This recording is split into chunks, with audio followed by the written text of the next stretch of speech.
It's America. Hi. Flavor Flav! We discussed that all day yesterday, Patrice. All day long. Thank God no one raped my girl. Oh, it's close, right?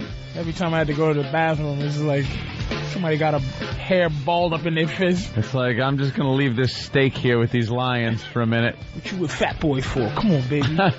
Flavor of love. Love me. She's like, she's a trooper. I got to love her for that. Help.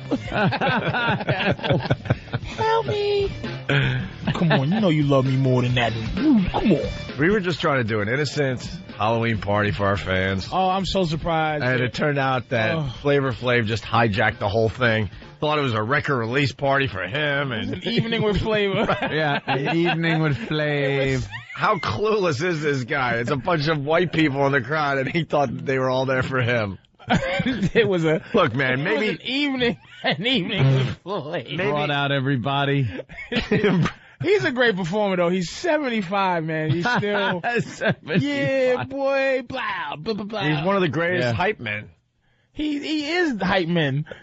He created hype men. Yeah, I understand that, but he really, really thought everyone was there to see him. He was a part of what we were doing that night, but he had no idea. No, I guess he never got the message, or he did get the message and it didn't care. I don't think the message. I think he got the message, and I think that he didn't give a good goddamn about it. Didn't care. He didn't care. The radio audience only heard maybe 5 minutes of Flavor Flav.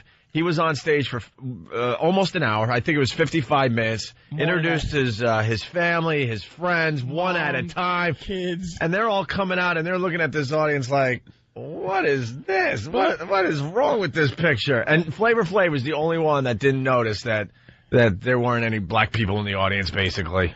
I think PE has performed in front of every single crowd. I mean, yeah, it's true. Oh, absolutely. And they crossed over. And to the credit of some of them animals out in the audience, they were into Flav.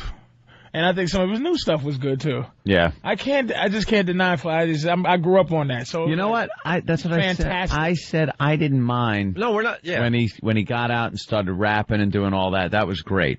But it was that babbling in between with introducing everybody. What is that necessary? I don't know how this became. I think I was listening to Ron and Fez in the car. I don't know how. I was on Pal Talk and I caught them.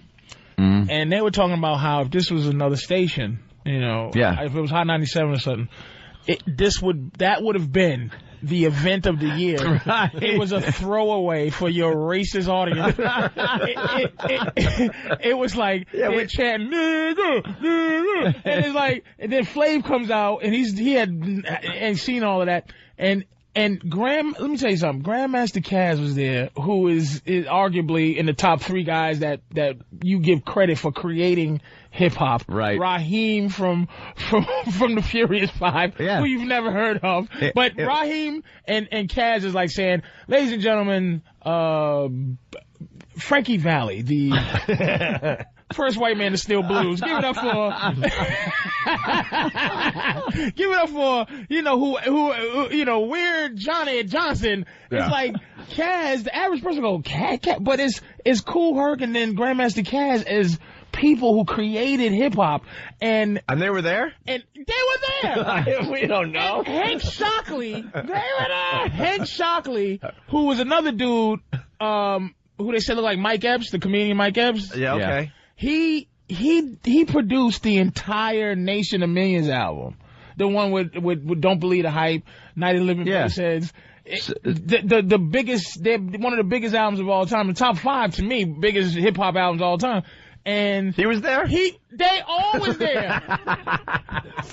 I think Melly Mel was there. Run DMC was. So if this was like at the BET Awards or something, and they came out on stage, the audience would have gone crazy. Because PE's been broken up for a few years now. Yeah. And I don't know if they broke up on bad terms or not. I don't know that story, but they haven't been around a long time. Chuck is like, he's on Air America. He's like real, super political. He's always political, but now he doesn't rap. Yeah. He's like, he's real respectful guy. He's a nice guy.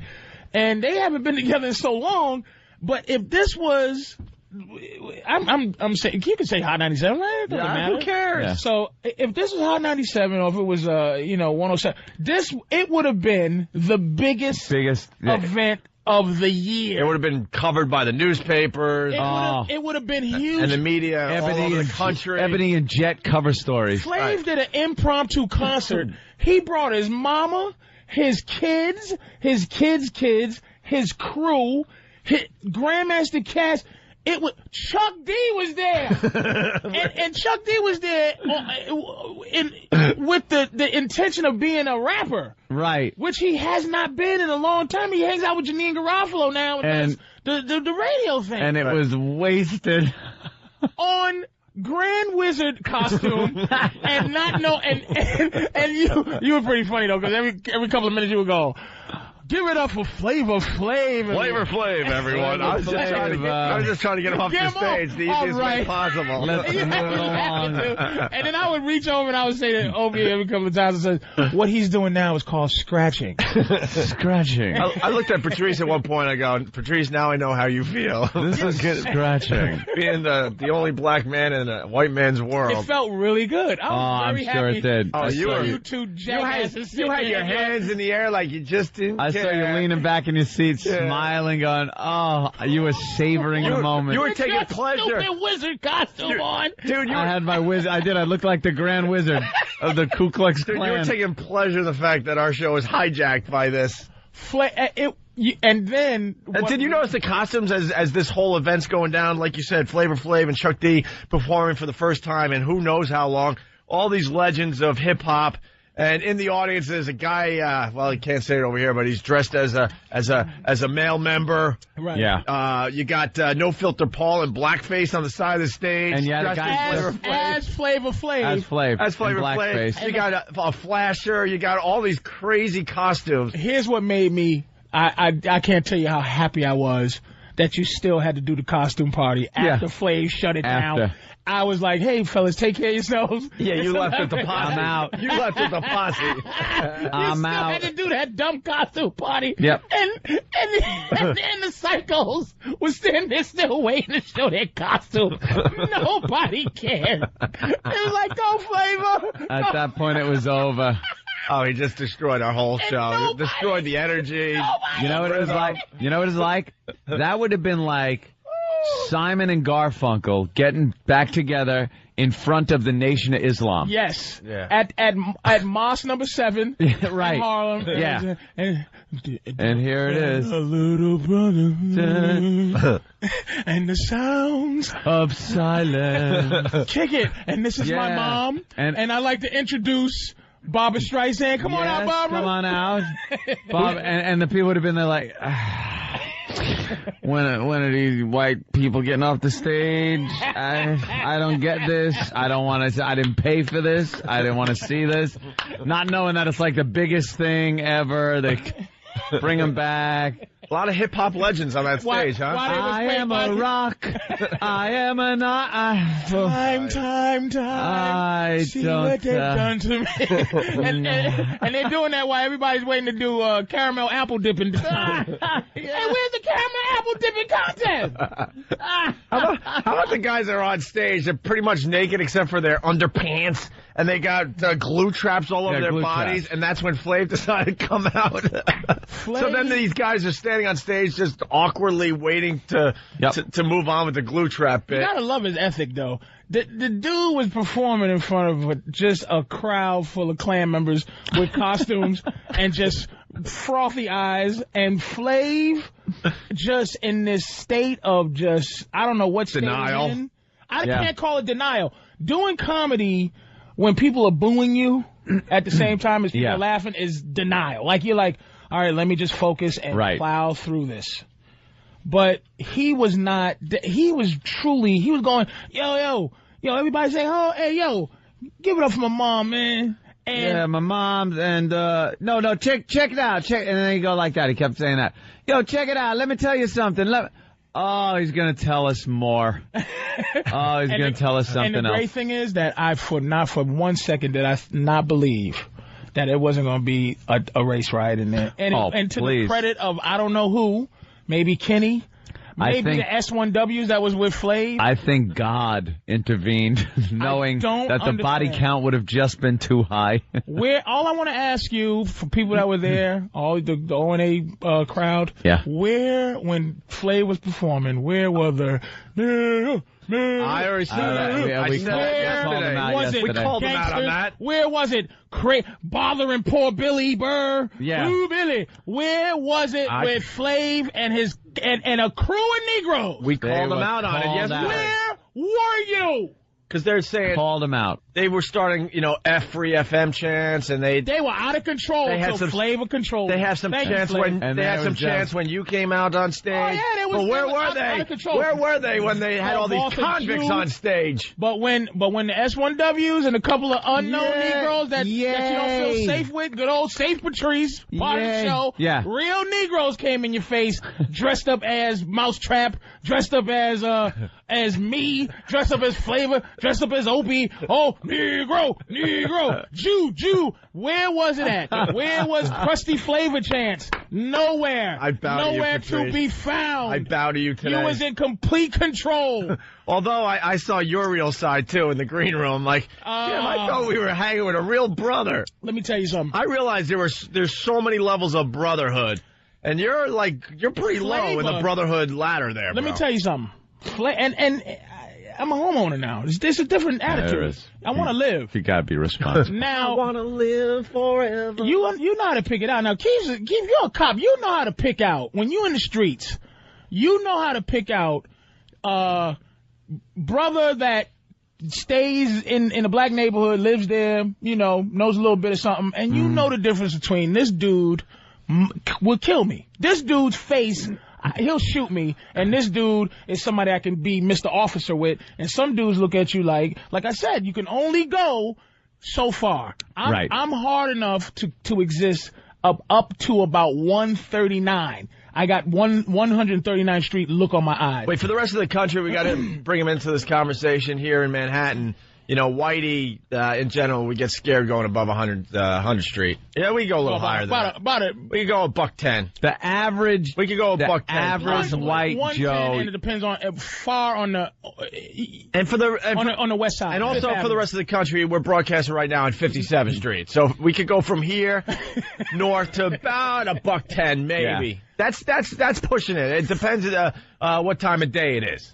But you're saying you could go all the way up to 139th Street. Flav had, look at this. Like I said, my girl was there, and dudes would try to whisper in the air every couple of minutes. When I go to the bathroom, I come out and go, you all right, It's like, okay, I would, if I had to, I would.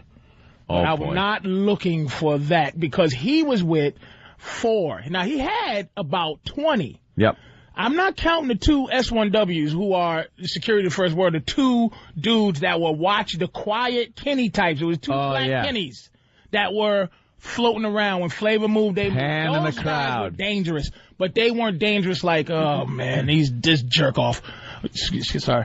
They're waiting for somebody. They are professional. For a problem. He was with 4 dudes, and now he had 30 dudes with him, but he was with 4 that you look and you go, they're looking to rob somebody. Now, I'm going to explain something to you immediately. We talked about someone's purse being lifted. So. Somebody got their purse stolen. Yeah. Now, there's 2 things you know. You know somebody can fight when they got cauliflower ears.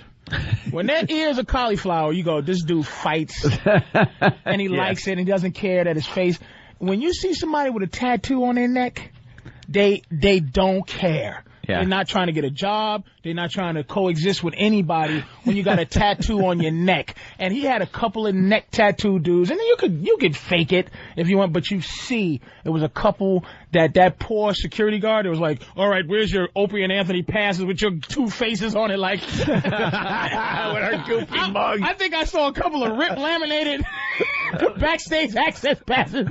We talked about it because the security at the Hard Rock Cafe didn't want to know nothing. They let all these guys right in. The little wide... no one wanted trouble. The thing is, that there was guys in there... There were some guys in there at My Blackness, which is about 139th, hanging out with Flav, enjoying the residual Flav cooch, residual Flav fame, blasey, blasey, blasey.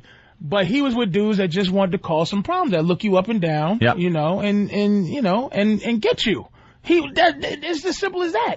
And Opie was starting trouble in that room, saying, because Voss said something, and Voss got so scared. Oh, yeah, because you wanted to drag him in. I took pleasure in that because Voss was getting all cocky and back in the safety of our white green room. And I'm like, all right, why don't we go across the hall and tell Flav what you just said? I made the mistake when I first got there of walking into the smaller dressing room that was Flav's, and it was ours last year. Yeah. And I walked in just blindly, just turned the corner and walked in.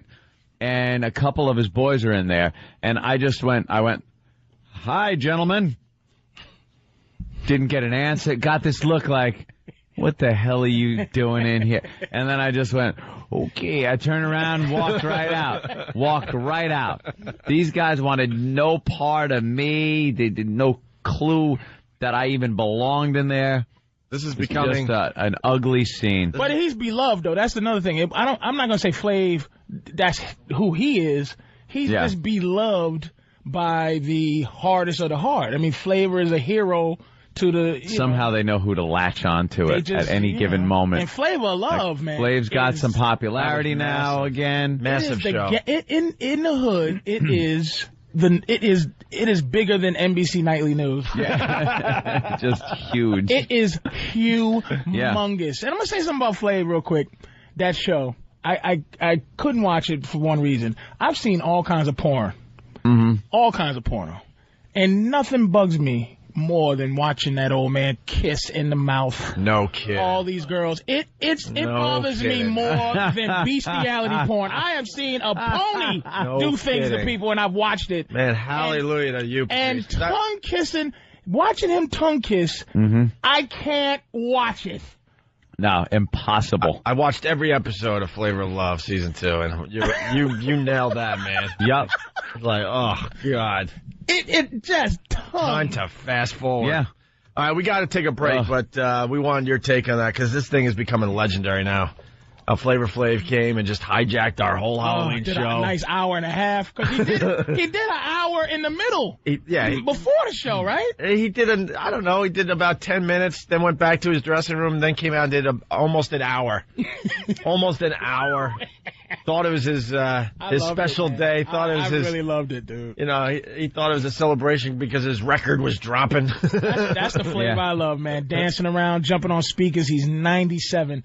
He's the best performer I think I've still ever seen, other than Run DMC. That was amazing. Yeah, watch his energy, man. He's amazing. And I think we said it yesterday. The performance itself was unbelievable. And it was fantastic. Then when he got together with Chuck D, you don't got to introduce your mother and your grandma and the kids and everyone. And the mics were broke, and him and Chuck performed on the same mic next to each other. Yeah. Until we got the second mic. Man. All right. Patrice O'Neill filling in for Jim Norton today. Jim Norton's down there in Atlanta all weekend long. We got lots to do today. We got Borat coming in today. What? What? I don't know. You don't know? I don't know. See, that's what it is. See, it's like Borat showing up here. You said, is he coming in today? The guy from the movie with the mustache. One of Flav's. You know. No. You know who Borat is? I know who Borat is. Yeah. Sacha. Yeah. Yeah. Getting massive reviews in the paper today. Everything's 4-star for this movie. Do they love it? They love this more movie. Than love it. Rotten Tomatoes is giving it 95% positive reviews. There's only like 2 bad reviews and people that just don't get it. He's the Andy Kaufman of our time, I believe. Yeah, I said that. I said that yesterday. Yeah, he's doing some Andy Kaufman. It's about time because so many people have tried since Andy left this earth. And are you allowed to say his other character? Who? Ollie G. Ollie G, yeah. Yeah, because he might be super Borat now. It's in character, Ollie G dead. No, yeah. He's coming in character. He's fully character, so if you... Yeah, try to break him today. Good luck. I don't he's doing all his interviews in character. Good luck. God bless him. God bless him. That's why I'm nobody. If I did a movie where I played a character and they go, can you play the character... What? So no. No. I did it. I sold my soul. Do I have to sell everything? Can I love myself to some degree, you pieces of garbage? Here's someone that doesn't get it. Stephanie in Pennsylvania, what's up? Hey, guys, I just have to call you out because yesterday you said that he was a has-been and his show's done and it's over with. And just because Patrice is there today, you're trying to backpedal and say what a hit. Patrice said in the community, it's huge. I don't watch it. I don't know anybody that does watch it. I watched the Flavor What's that, of Love. Flav? Yeah, I don't watch the show. White people might watch it as a guilty pleasure, I'm sure. Nah. But black people, it is gospel. He said in the community it's huge. There, Stephanie.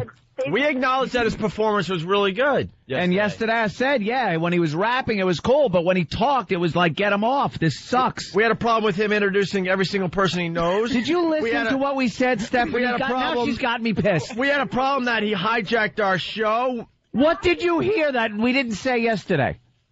Yesterday you said that his show is done, that it's over, and it is VH1's #1 show ever. Stephanie, we did not say that because we would look like jerks. Everyone knows that Flavor of Love was massive. Now, it was like the biggest show in cable history. You was to say, if she's saying you said that it is over now, I can see that. We said that. Yeah, we said that it's not like he's going to get another show on VH1, so he's at the pinnacle of his career again. No, he will get another show, and he's hoping because of this. He will get another show. I'm absolutely sure. Yeah, we'll see. He's right about that. Yeah. Well, New York got one coming out. You're selectively listening, Stephanie. You guys try to get a little black when Patrice comes around because you want to be his friend so bad. All right. That's hilarious. She called y'all liberals. Yeah.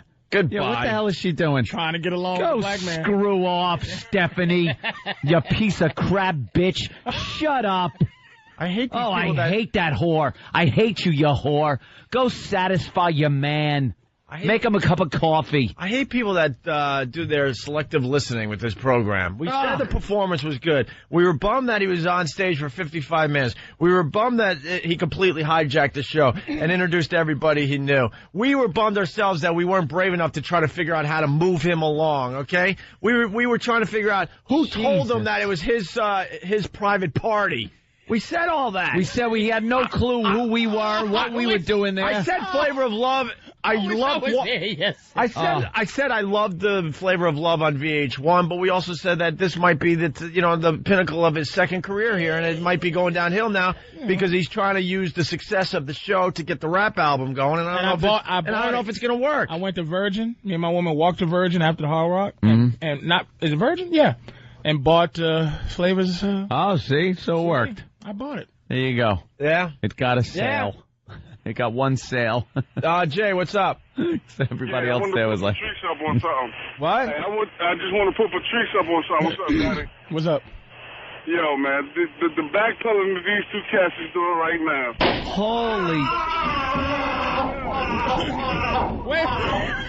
Wait, God. They're trying to say, what did y'all say yesterday? Backpedaling. Backpedal. So you're trying to say they changing up because I'm here, but I want to know. I didn't hear the show. Why, first of all, why would we change up with Patrice? Yeah, we're not scared of Patrice anymore. If Flav was there, I can understand. I am to them safe Negro. That's right. For the first 10 appearances on our show, we were petrified. But we're way look at the pictures of us on the website. You will see our bored-ass faces sitting there 15 minutes in. I'm leaning on my hand, looking at Flav. I could care less who was up on that stage. And I'm looking like, when is this going to end? There's no way to make this stop. And then I'm getting people saying I'm backpedaling. What am I saying today that I didn't say yesterday or vice versa? Give me an example, you dummies. You selective listening jackasses. Why'd you cut off the brother when he was saying? I'm just trying out my new bit. It's his new bit. But don't jump the gun too quick. Yeah, don't shock him because he had a point. I wish that dude got a chance because I want to hear it. I wanted to hear what that idiot was going to say. All right, he could call back. He could call back. Let that guy call back. Please call back because I want to hear what it was nothing about what he was saying. I can't backpedal. Trying out my new bit. You stole my bicycle. I was excited to try out my new bit. Who stole your bicycle? Now you're trying to be backpedal. Now you're trying to. I said I can't backpedal. He stole my bicycle. Now you're trying to be extra racist, it's just man. Racist. What? Yes, I am being extra racist. He's trying to keep it real. Let me tell you some N-word. I gotta keep it real. Why don't y'all be honest? I'm not gonna let this idiot call me up and saying I'm backpedaling. I'm saying exactly what I said yesterday. I enjoy, and I even said it. Oh, you backpedaled. You said he sucked. I didn't say he sucked. I said when they got up there and he was actually doing. Flav sucked? No. Oh, I said when he was rapping, it was cool. I'm not into it. Right. But it was exactly what he was supposed to do there. Right. Get up and rap. Not introduce 50 people I could give 2 Fs about. Do you realize what show you guys did? Do you realize the show that happened on that stage. Cared? You gotta understand the magnitude of the show. I didn't care. You should care. Listen. I shouldn't. Now you don't care. Darren, what's up? I don't like extra racist, man. Hey. That's a new Those superhero. exact words yesterday. Well, There what? will never be a season 3 of Flavor of Love. Why'd you shock him? He was on his side. Opie's crazy on the taser now. It's just Now he's just going to Roger, taser what's up? everybody. Roger, go ahead. Hey, I hate to agree with that stupid whore that called earlier, but you guys... Opie's just tasering everybody. Holy Jesus. Get out of here. Patrice O'Neill in studio today. That's the. I don't expect you guys to listen every day, you bastards. It's the only virus. Oh, boy, I wanted to play our Paul R. Nelson ID, and it didn't work. No. Now it's working on its own. Now I need to, reboot this thing. Try this again here. This is Paul R. Nelson, and you're listening to the Opie and Anthony Show. That's right, Paul R. Nelson. Patrice, you into these negative campaign ads? Yeah.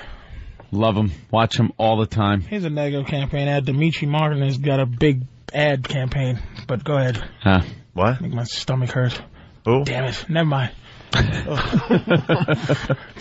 Who? What? What are you doing? Just reading? It just caught me. I see Dimitri Martin's dumb face, and he's like getting ready to be a millionaire. Who's Dimitri Martin? He's a nice guy. I like him. Yeah. I have no idea who that is. Exactly. Is he a comic or Yeah, something? he's a new. Oh, you got. All right, I get it. Oh, now you're all. I see. Just comic jealousy. That makes sense. Yeah. You know how we are. We jealous. All you now, comics. Now I'm over it. Now let's get back to business. One guy makes it, and it's like, that son of a bitch. That's why I'm trying to prepare now. Everybody, they call me a son of a bitch now. But if I got nothing. If it was you, you'd be like, why is everybody hating? But when it's anybody else, it's like, this guy doesn't deserve that. Didn't even put in his time. He didn't. I just had a burst of jealousy overwhelm me, and I apologize. It really did. It washed over you. And I don't even hate Dimitri. I just saw his dumb face. And You took us out of our game and everything. Sorry about that. Damn, is that a black guy we're supposed to know? That's all I was thinking. now you got to be careful, y'all. I was like, Yeah, we don't know. I apologize for that, man. Go ahead. All right. I'm sorry.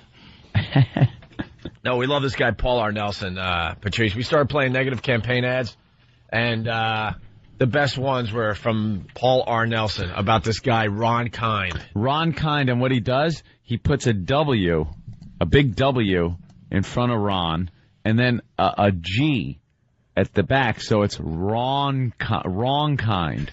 His name's Ron Kind, but his competition there. Wait, what's the position and what's the state and what's going on? This guy, Paul R. Nelson's the Republican. He's a Marine, an ex-Marine. Running for Congress. Don't even know. He's running for Congress. You're right, man. Ran for Congress in Wisconsin. And he's running against a four-term incumbent, Ron Kind. And Paul R. Nelson's team has put together this little ad where they put and say, he's the wrong kind. Yeah, and it's just all negative stuff, and it's so far beyond any kind of negativity. I mean, they're accusing this guy of all kinds of shenanigans. Well, we got the classic one. We should play it again. Yeah, let's to play bring this. Patrice up to speed.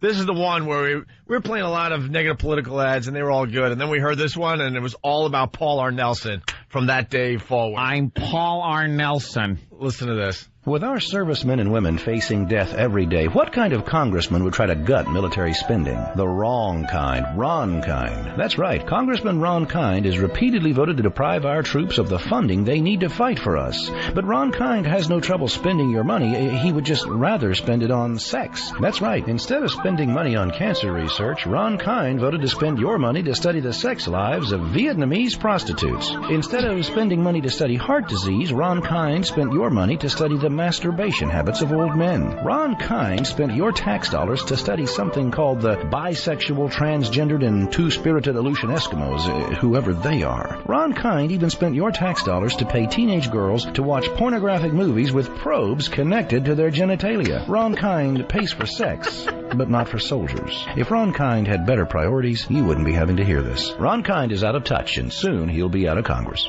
I'm Paul R. Nelson, and I approve of this message. I'm Paul R. Nelson. I'm Paul R. And I approve of this message. Paul R. He sounds like he has something tied up to somebody's genitalia. I'm sure he has a small child in a closet somewhere locked up. Is he just the best? We hated him at first, but now we love him. We don't care what he stands for. I just love the fact that he is willing to go out on a limb and put out a negative ad campaign like that. Just the worst. Yeah, well, we got the latest Paul R. Nelson commercial. Oh, good. Wow. And this one's supposedly pretty A good. new one. No one has heard this yet. All right. We have connections now in the Paul R. Nelson camp. Yes, we do. Because even Geraldo played that last ad on his show last night. He did? Yeah, it's all about Paul R. Nelson. How did we pick up on him so early? I don't know, but everyone's jumping on now. Wow. We just lucked out. Yeah. I would love to say we're that damn good. We just lucked out. Like we're like Kreskin. But we have the brand new ad that no one has yet. All right. And we're not even allowed to tell people how we got it. Okay. I don't mind. As long as we have it. Here it is. The latest Paul R. Nelson campaign ad.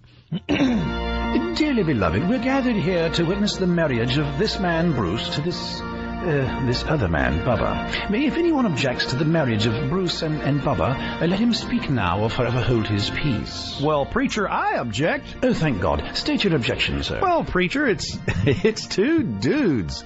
Well, Ron Kind says anything goes. He says I can marry anything to anything. Well, preacher, Ron Kind is the wrong kind of guy to get advice from. Hey, today it's two dudes, tomorrow it's two dudes, a lesbian, a pedophile, and a partridge in a pear tree. I think we better stop playing games with holy matrimony and leave things just the way God showed us in the Garden of Eden. Adam and Eve, not Adam and Steve. Romeo and Juliet, not Romeo and Julio. I'm Paul R. Nelson, candidate for Congress. I approve of this message, and my committee paid for it. If you support traditional American values, help me keep marriage sacred. Vote yes on the marriage amendment and vote Paul R. Nelson for Congress. Wow. Paul R. Nelson. Did you say Paul R. Nelson? Oh, Does Ron Kind, does he have a I said, did you say Paul R. Nelson? yes. I'm Paul R. Nelson. Paul R. Nelson has left the building. How great is that? The mega mix that one of the fans sent in. Oh, God, that song was stuck in my head all morning. Yeah. I woke up with it in my head. I'm driving to work singing the Paul R. Nelson Funk Soul Brother song. What do you think of the new ad? I love it. So do Wow. I. They just have gone completely one way. They've gone completely with the mudslinging tactic. Yeah. And yeah, I hope it works for him. I don't know. Like I know what his stance is. It's really hardcore right-wing Republican, which I'm really not into. You know, I'm more. I'm sorry, what? I am not into hardcore right-wing Republican politics. I'm also not into left-leaning, bedwetting liberal politics. I like taking a little from column A, a little from column B. Right, you make up your own mind. Can you tell me Yes, sir. what's the little from column B? Because column A, we've seen you have Nazi helmets and guns. See the, and you hate all races and creeds and colors. Now, what's the other side that you take a little bit You do of? see a lot of the right on me come out, but A lot of that the comes left, out on the radio show, so it's actually a good the question. left. What do you take from the left? I keep camouflaged a lot. I'm a pretty charitable guy when it comes to you things. give the white charities. That make charity does not mean White left. charities. There are enough black people giving to black charities that I feel I don't have to cough up my hard-earned money. You know Wow. what? You know what Hold I give? on, wait a you know minute. what I give to black charities? It's called my tax dollars. Somebody on the left side, catch him because he's falling. Right on the left.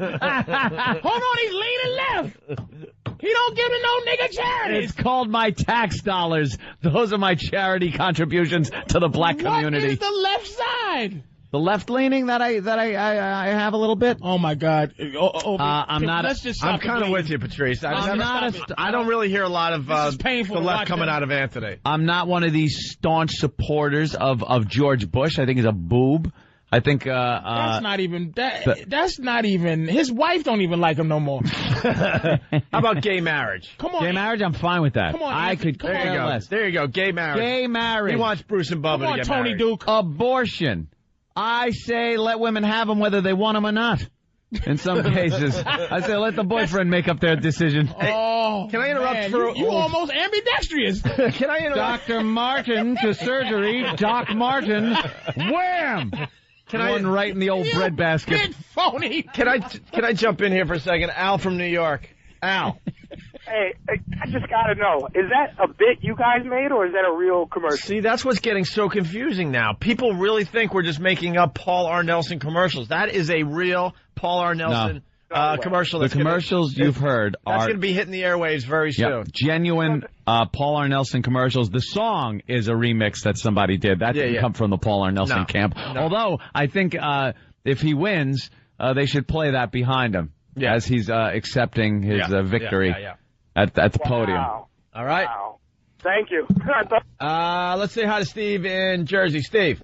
Dude, that was the greatest ad ever. Please play it again. Which one? The Bruce and Bubba one? Yeah. Without a doubt. Please play it again. That is a good one. All right, we'll play that again. Let's go to Bernie in Boston. Bernie. Hey, Bernie. What's up, guys? What's up? Hey, when are you going to have Paul R. Nelson on the show with you guys? You ready for this? 7 o'clock today. 7 o'clock. 7 o'clock today. We talked to Paul R. Nelson. Yeah. Awesome. By the way, the mega mix was done by producer Dan. Imus. He would like to mention producer Dan. Thank you. All right, thank you, sir. We're like Imus now, getting politicians on the show. Look at us. Look at us. Paul R. Nelson. We got a congressional candidate from Wisconsin. People don't understand how messed up this is, because I don't think we agree with a lot of the stuff he's saying. No.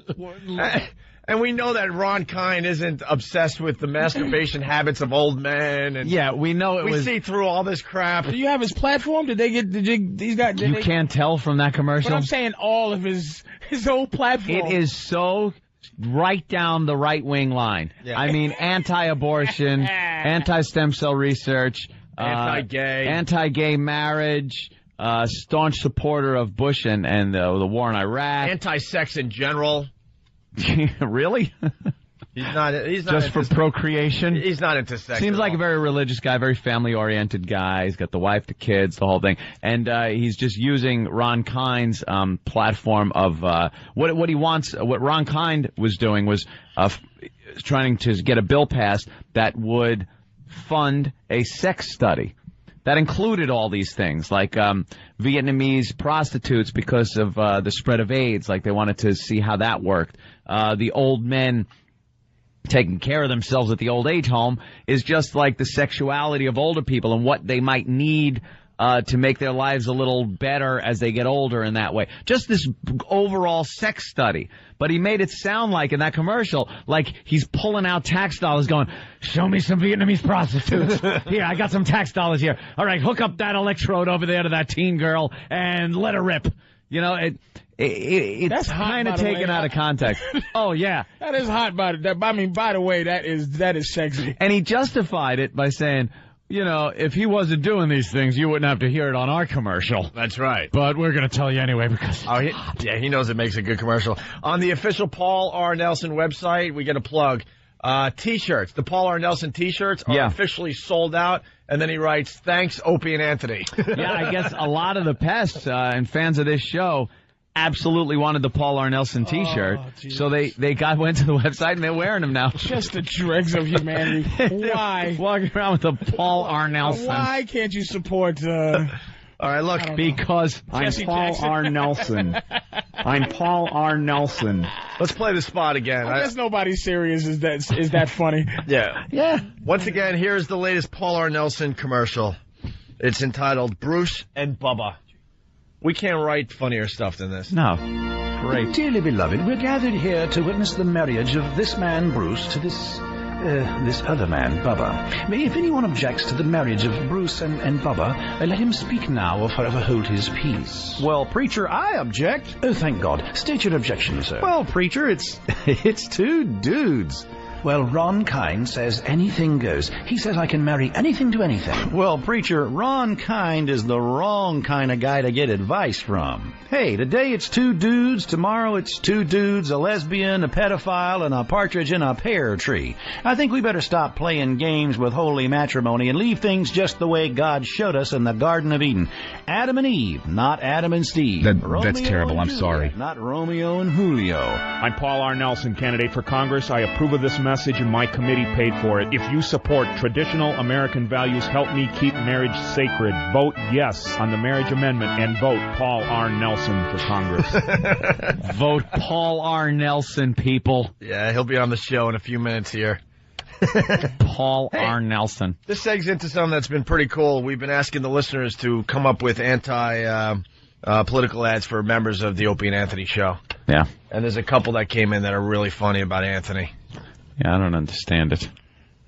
And here, listen to this really fast. This is from Joe. It ist am Eintracht, so will ich ausgehen. Ich tat es nicht um Gehalt und nicht um Lohn. Ich tat es deiner Selbstbildung. This is Anthony Cumia, and I approve of this message. That's genius. I don't think I approved of that. Isn't it simple, short, and sweet? Maybe before we get fired, we'll explain. To help out the listeners, we all said, I'm Opie and I approve of this message. And we went around the room and so they could tag their spots. Actually genius. I want that translated. I'm not sure I approve of that message. This is Anthony Cumia, and I approve of this. I could have just been talking about the trains. And then this came in from Beth H. Candidate Anthony Cumia wants you to think he's a regular guy. But is he? Do you shop on Rodeo Drive? Anthony Cumia does. Do you live in a mansion in Long Island? Wow. Anthony Cumia does. Wow. Do you drive a Shelby Mustang? Well, guess what? Anthony Cumia does. Do you have mind-blowing sex with a girl half your age? That's right. Anthony Cumia does. Candidate Anthony Cumia. What a lucky This is Anthony Cumia, and I approve of this message.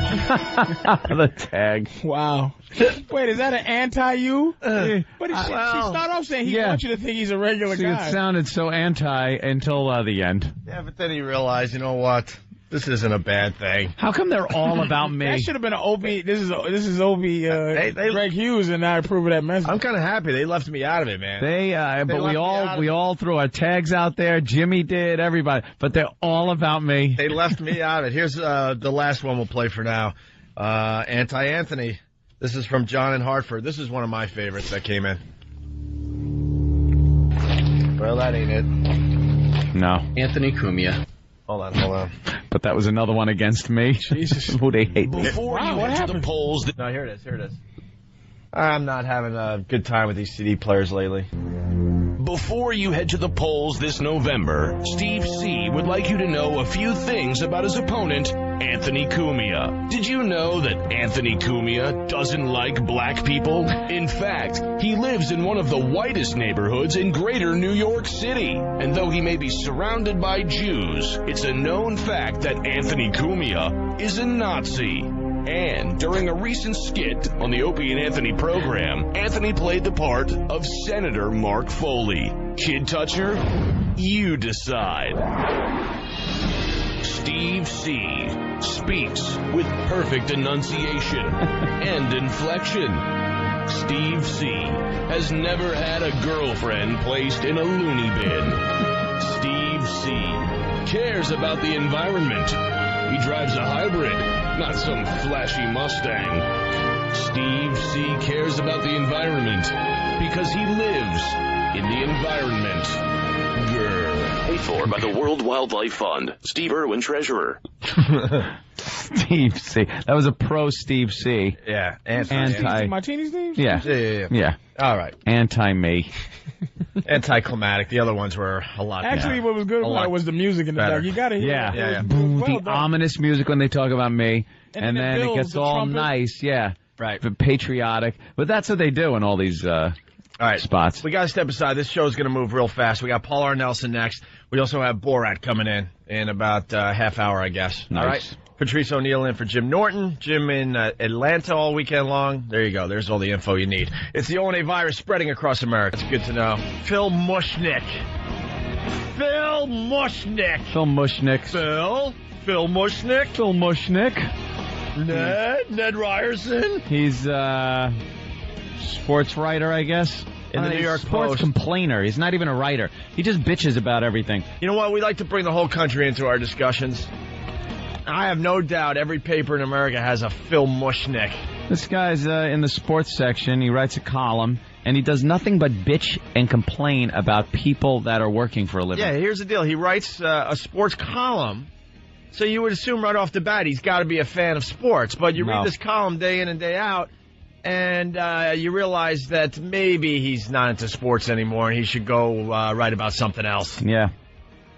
So today he takes a shot at us. Yeah, has a little problem with us. Wednesday, he writes, during the Knicks opener, Madison Square Garden Network twice ambushed its audience with that Opie and Anthony radio show ad in which they tell a woman that it's not her dress that makes her look heavy, but her, and then he puts expletive. Really? Her expletive? I'm thinking in my head it's got to be worse than ass. I would have to go with the F word. Right. C. Or maybe the C word. Something awful, yeah. Other than demonstrating that Opie and Anthony are vulgar, what's the rest of this message? That they're cruel? Brilliant. The message is very simple. It's tagged and tells you what the message is. The message, jackass, is the fact that we can't do anything but radio. We're so stupid and single-minded and rude that we couldn't possibly hold down another job except for radio. And we've even had trouble doing that over the course of the years. That's the message, Phil. Sorry we had to explain it to you. Basically, that commercial shows that in the real world, we just stink. Yeah, we're horrible. The joke, Phil, is on us.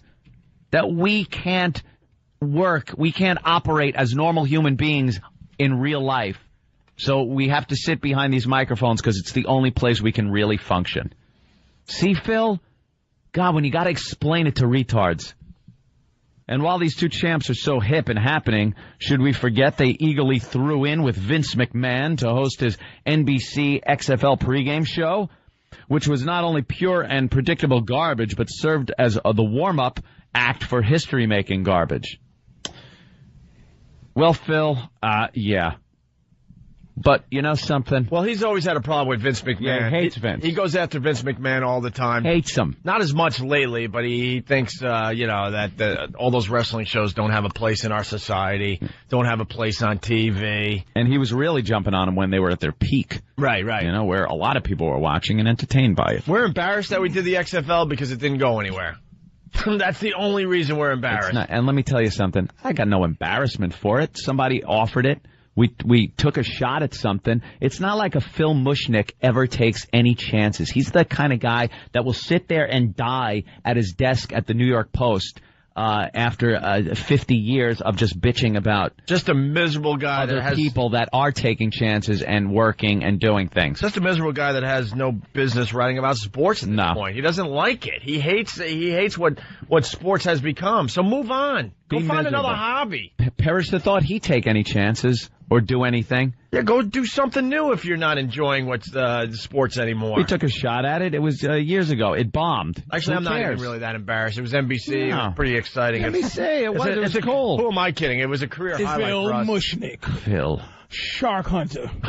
You can't do much with Mushnick as a lesson. No, just the name alone. When he shakes your hand and goes, "I'm Phil Mushnick," don't you just... You want to go, ugh, and wipe. You want to Purell your hand. I guarantee when people work with him, like people that go, "Hey, Mushy," or Yeah, PM, they got it, yeah. He hates anything that... Mush. Yo, Mush, what do you got today, Mush? Don't call me Mush, it's Mush Nick. Why can't they just call me Nick, not the mush part? You're Mush Nick. So what does a dude like that like? See, that's what I always, like, what is... We're reading his column, and he's just bashing everybody. He don't like anything. But what's he enjoy? He has to be he enjoys to the yang, you know. Well, I mean, obviously he got into writing about sports because he enjoys sports, but he enjoys old school sports. He enjoys, you know, underhand free throws. He enjoys the two-hand set shot as far as basketball goes. He enjoys football with leather helmets. When the Celtics were all white. Right. Those little shorts. He enjoys baseball when they were wearing baggy uniforms. And ran in fast motion around the bases in black and white. See, there's so many like Phil Mushnick out there in society. They can't grow with society. There's music critics that think it ended with the Stones. But it ain't Phil Mushnick's fault, though. Then move on, though. Wait a minute, It's the New York Post fault that they don't get a more hipper columnist to write about today's sports. That's what I was going to say. It's not. How can you blame Phil Mushnick for being Phil Mushnick?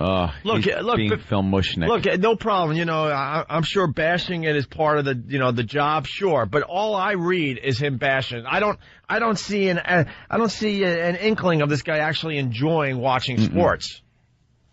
So I say the One Pest should email this guy and ask him if he's retarded because he didn't understand the Opie and Anthony TV commercial. And we're not pissed off that he's trashing us. Trust me. We got print in the New York Post today. He's playing right into our hands. And it's printed in the Post. You could get a hold of him. It's phil.mushnick at NewYorkNYPost.com. Phil.mushnick. Mushnick. Phil with one L. At NYPost.com. Yeah, go ahead. Because you're free to comment on any columnist's column. So go ahead. Yeah, have fun with Phil. Have fun with Phil today, guys. A quick little mission. Have fun with him. Have fun. I don't want to lose our guest here that we have on the phone. I am so honored. Yeah. Hey, Anthony, really fast because it might set up the next break. Yes.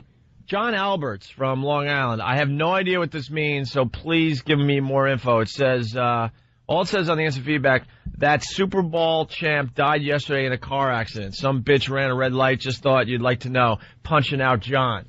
What? How about some more info? Did we lose one of our guys last night? That Super Bowl champ? Is that the guy that came in and got stung on the ball bag? Super Bowl. The mouse traps on the Are you kidding me? One of them died? I'm starting to think that we might have lost the guy that won our Super Bowl competition. Wow. Was that the story? Where was he from? It's maybe that's the story on the TV. Northport story? I don't know, but that's all John is writing so far, and it just starts in the middle of a sentence. That Super Bowl champ died yesterday in a car accident. Well, get more info on that, people. We need more info on that. But without further ado, let's say hi to Paul R. Nelson. Hey, good morning. Thanks for having me on your show, gentlemen. Mr. Nelson, it's an honor to speak to you.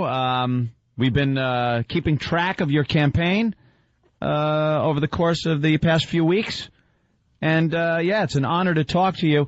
You've been a lot of controversy. I've seen you on TV a lot about your ads against wrong kind. That's correct, and some of that credit has to go to your show. When you guys picked up our ads and crashed our website, our phone started to ring off the hook. I know for a fact that reporters working for the Washington Post and Tucker Carlson and others at MSNBC listen to the Opie and Anthony show. Yeah, absolutely. And now, what do you do for a living? You're a real estate agent? I'm a real estate agent and a hockey dad. A hockey dad. Now, that's something we're a little confused about. We know what soccer moms are, but what's a hockey dad? Hockey dad. He likes to knock his kid's teeth out. Calls his kid to hockey every night. Oh, you take your kid to hockey. That's nice. And you come off like a very wholesome guy, a very American, kind of American dream family. You know what that is. What is that? You know what an American dream is to a Negro. You know how we... Well, Patrice O'Neill is here. He's that's white people's words for, the R word with two quotes. Sometimes Patrice gets a little out of hand, Mr. Nelson. I don't... just don't pay any attention to him. I just want to know, how do you feel about 300-pound Negroes sleeping with small white women? He doesn't... You know something? He's laughing. He's laughing. Could we maybe get a few minutes of a Paul R. Nelson interview? You don't think that that's a valid question? What if I wanted to vote for Paul R. Nelson? I'm a big black man. I want to know if he minds if I come to Wisconsin and deflower a couple of delicious blue-eyed devils. Let's keep it simple. Paul R. Nelson, are you a fan of the Negro? I'm a fan of all people. All people. That's what Paul's been about. How about those Mexicans that are sleeping and peeing in the spinach? Oh, okay, Paul.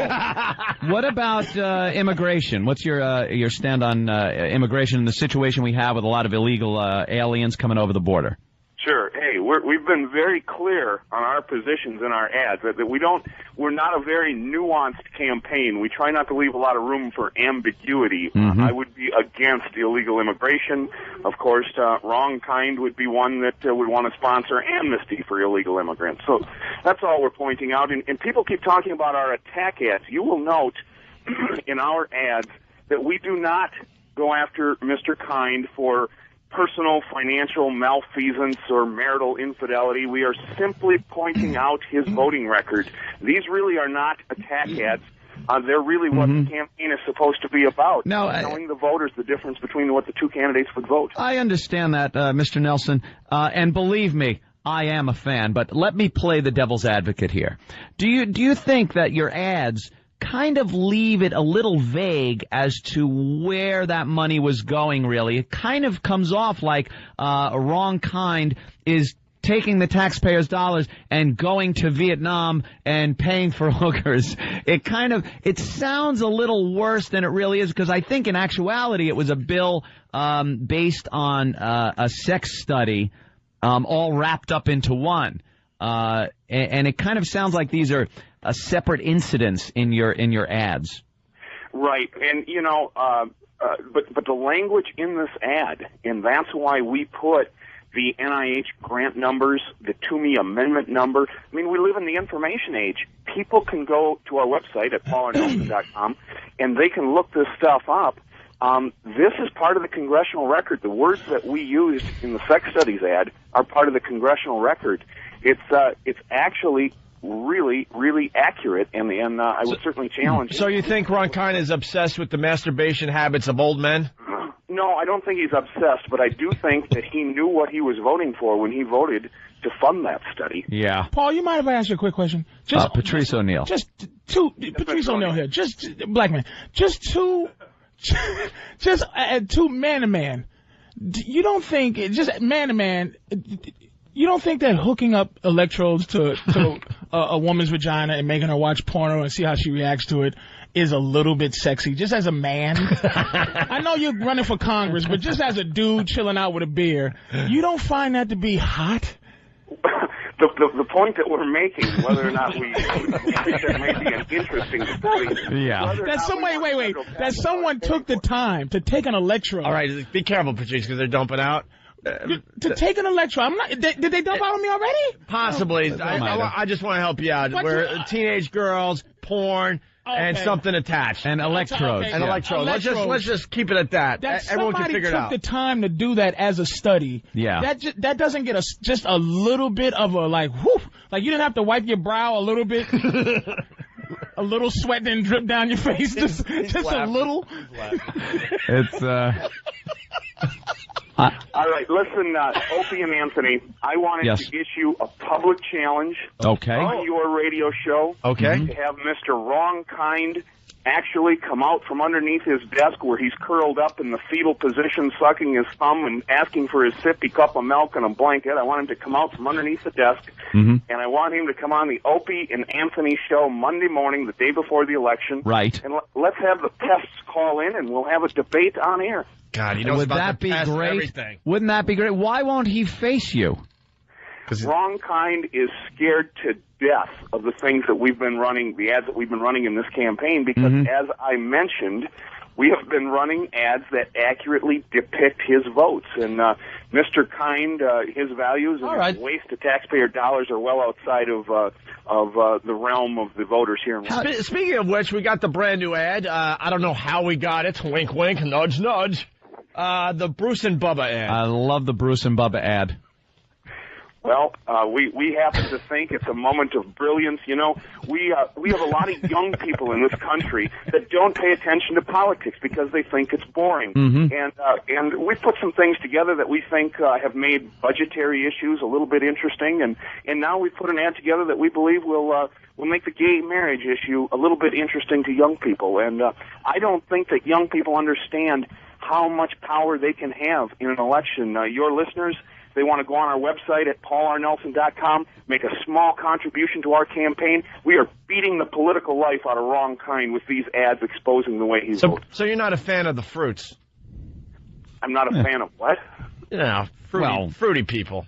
Look, they can do anything that they want. We're not putting any restrictions on people, but you can't tear down our institutions. And the institution of marriage has served mankind pretty well since, as we point out. I think straight couples have already destroyed that institution. I mean, let's be honest. That's a fair point. Right? I mean, what is it? What's the stat up to? Like 60 to 70% of all marriages fail? That's a fair point, man. I mean, we've already destroyed it, so.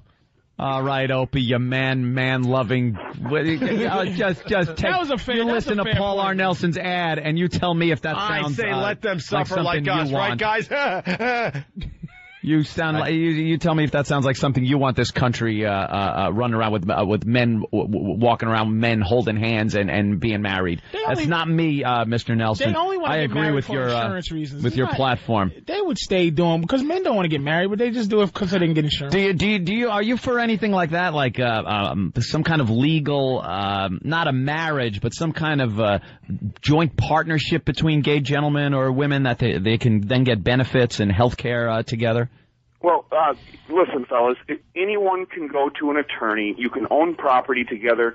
You can put together joint agreements where you can visit each other in the hospital. Certainly, people can live however they choose to live in a legal contract, legal agreement. Right? That's fine, some kind of contract, but not in the eyes of God. Well, however, the legal definition of marriage has been a sacred contract between a man and a woman. I just think it would be very destructive to our society to go ahead and do that. And we can look to Western Europe, to Norway and Sweden and the Netherlands, places where they've done this, right. And it has certainly been destructive. Paul, what if they're two really hot lesbians, though? You know, not the butchy kind, you know, but like lipstick lesbians. Not the ones that are shown on the news when they get married. Jesus. He's laughing. That's what I'm saying. It's like, isn't that Paul, more, come on. I love Paul R. Nelson. Isn't that more for us? Isn't that more? Paul, you got to lean a little bit for us. I mean, all right, man on man. All right, let's be honest. We all understand that. But lipstick lesbians, where's your stance on that and them getting married?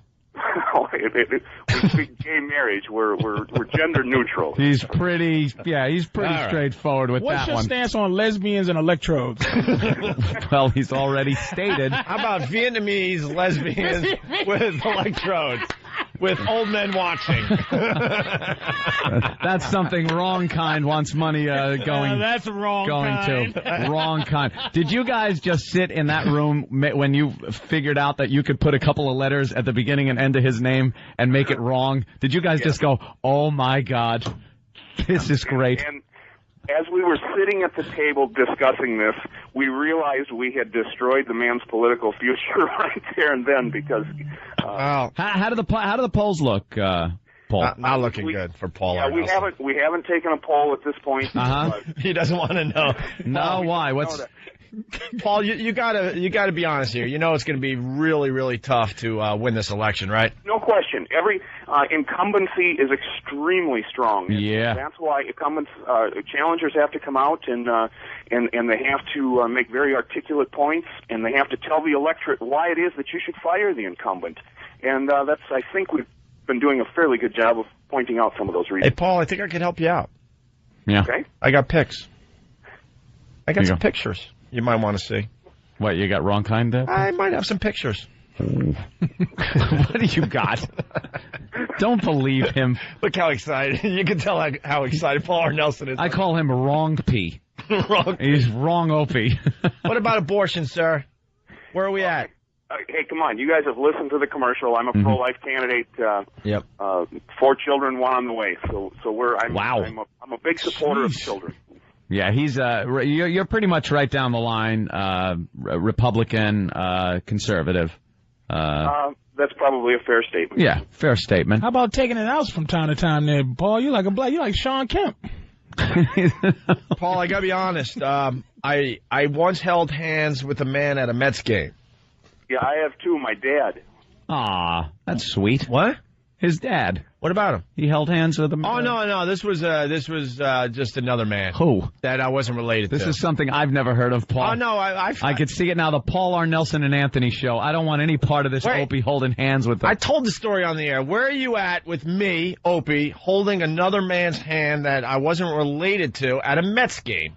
Opie, I'm fine with that. I'm fine with you doing anything you want with another man, short of getting married, Opie.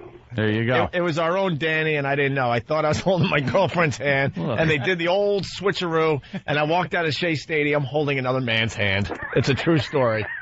Paul, just to get to know a little bit more about you aside from politics, what are the things you find funny? Like, where does your sense of humor lie? I sell real estate, so I work with people. I enjoy laughing. I try and laugh at work. I find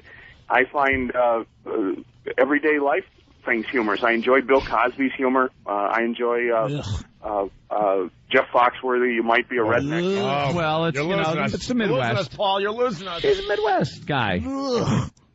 Midwest guy. You might be a politician, Can I buy a house in Wisconsin? Yeah, what's the real estate market looking like in Wisconsin? Real estate market in Wisconsin's a little slow right now. Yeah, everything, right? It is not that damn bubble burst right after I bought. Slow for you, Anthony. Yeah. So when you lose the election, you're going back to real estate, or? When I lose the election, I'm not planning to lose the election. He's not planning on losing it.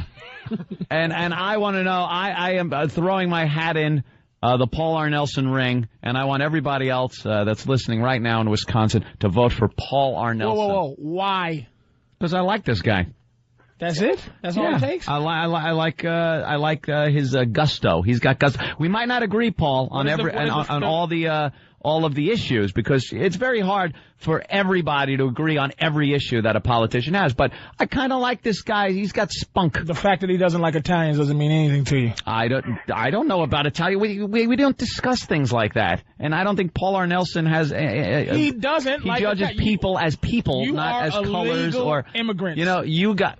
Excuse me? Italians are illegal immigrants. My family came here so long ago. You snuck here, and you probably named after a town where your great-great-grandfather grew up, Cumiaville, and you came here and you destroyed our lives with your mobsters and your spaghetti sauce. I want you out. I want to know how you'd live in buildings with bricks stacked up with no cement holding them together, my friend, if it wasn't for my relatives. So you quiet down, Patrice. Paul, I'm still on the fence. I'm not sure if I want to vote for you. I don't know.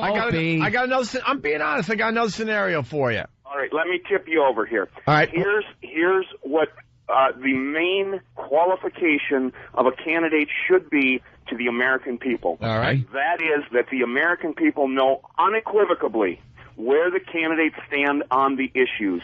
You may not agree with Paul R. Nelson, but you will always know where Paul R. Nelson stands on the issues. That should be the primary qualification for any candidate running for public office. And I submit to you that most candidates do their hardest job of trying to obfuscate the issues and confuse the American people as to where they stand. All right, I got one more scenario, and how you answer this question will decide if I vote for you, okay? Oh, boy. Let's just say there's a guy from Long Island who went to college in Geneseo at a state school, and he was very lonely. He was 400 miles away from home, and he wanted to join a fraternity to get some friends and a social life. Mm-hmm. And let's just say this fraternity made him drop his drawers and pick up marshmallows.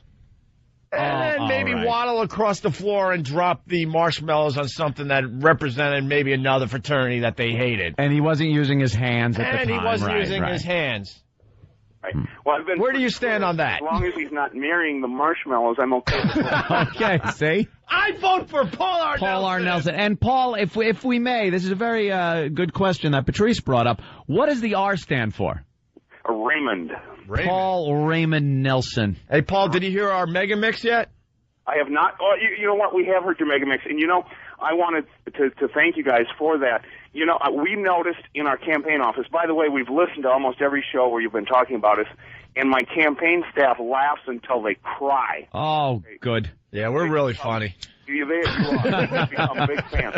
But I've noticed yes. over the days that you have become more of a fan as you've explored our issues. Actually, we started by hating you because of the negative ads, but then we're like, man, there's a sense of humor in these ads, and then you completely turn us around, and and I don't even know if we agree on anything. Not there, like I said, there are a few issues I agree with, a few I don't agree with, but you do, like he said, you do know what he stands for. And I don't know what this wrong kind is all about, except he's kind of hiding. All right. That's what I see. He is absolutely hiding. I think your pests need to get him out from underneath his desk and motivate him to pick up the telephone and call the Opie and Anthony show, and so that we can have a debate on air on the Opie and Anthony. All right. Paul, any problem with somebody maybe collecting World War II memorabilia? Because I do that. Oh, not a problem. I sold a house recently for a fella that had his whole house full of World War II memorabilia. See, thank you. Can we be specific here and say Nazi? No, it's from all sides. I have a British Enfield rifle. Time out. That gun control, Paul. Conservative Republican. I'm all for guns. All right. I love this guy. See? How about black men with guns? Illegally. All about guns. If they're legally obtained. How about nines, nigga? Yeah, we gotta go. Paul, thank you so much for checking in with us, and good luck on the election. And pests, help out Paul R. Nelson. Paul R. Thank you, gentlemen. Thank you. All right. There he goes. Peace out. Paul R. Nelson, everybody. This is Paul R. Nelson, and you're listening to the Opie and Anthony Show. All right. That's Paul R. Nelson. I can't believe you talked to him. He's like a celebrity to I us. love Paul R. Nelson. He's just a dumb real estate guy from He's Wisconsin. a real estate guy. But to us, he's a celebrity now. He's a celebrity. All right, we got to break because we got Borat coming in. It's the One virus spreading across America. The movie opens today. I can't even, the movie's called Cultural Learnings of America for Make Benefit Glorious Nation of Kazakhstan. But it's getting massive reviews. New York papers giving it 4 stars.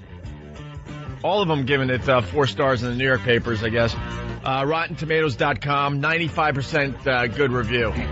Good review. I talk like him now. Good review. Who's the idiots that didn't give it a good review? Just Who are the people that didn't get it? Just some dope, too cool for the room, saying he's ripping off Andy Kaufman. Phil Mushnick. All right, I was answering your question, but but you two speak amongst yourselves. Who cares? Whatever. Talk amongst yourselves. Now, one ass saying that he's doing a cheap Andy Kaufman, which I completely disagree with, by the way.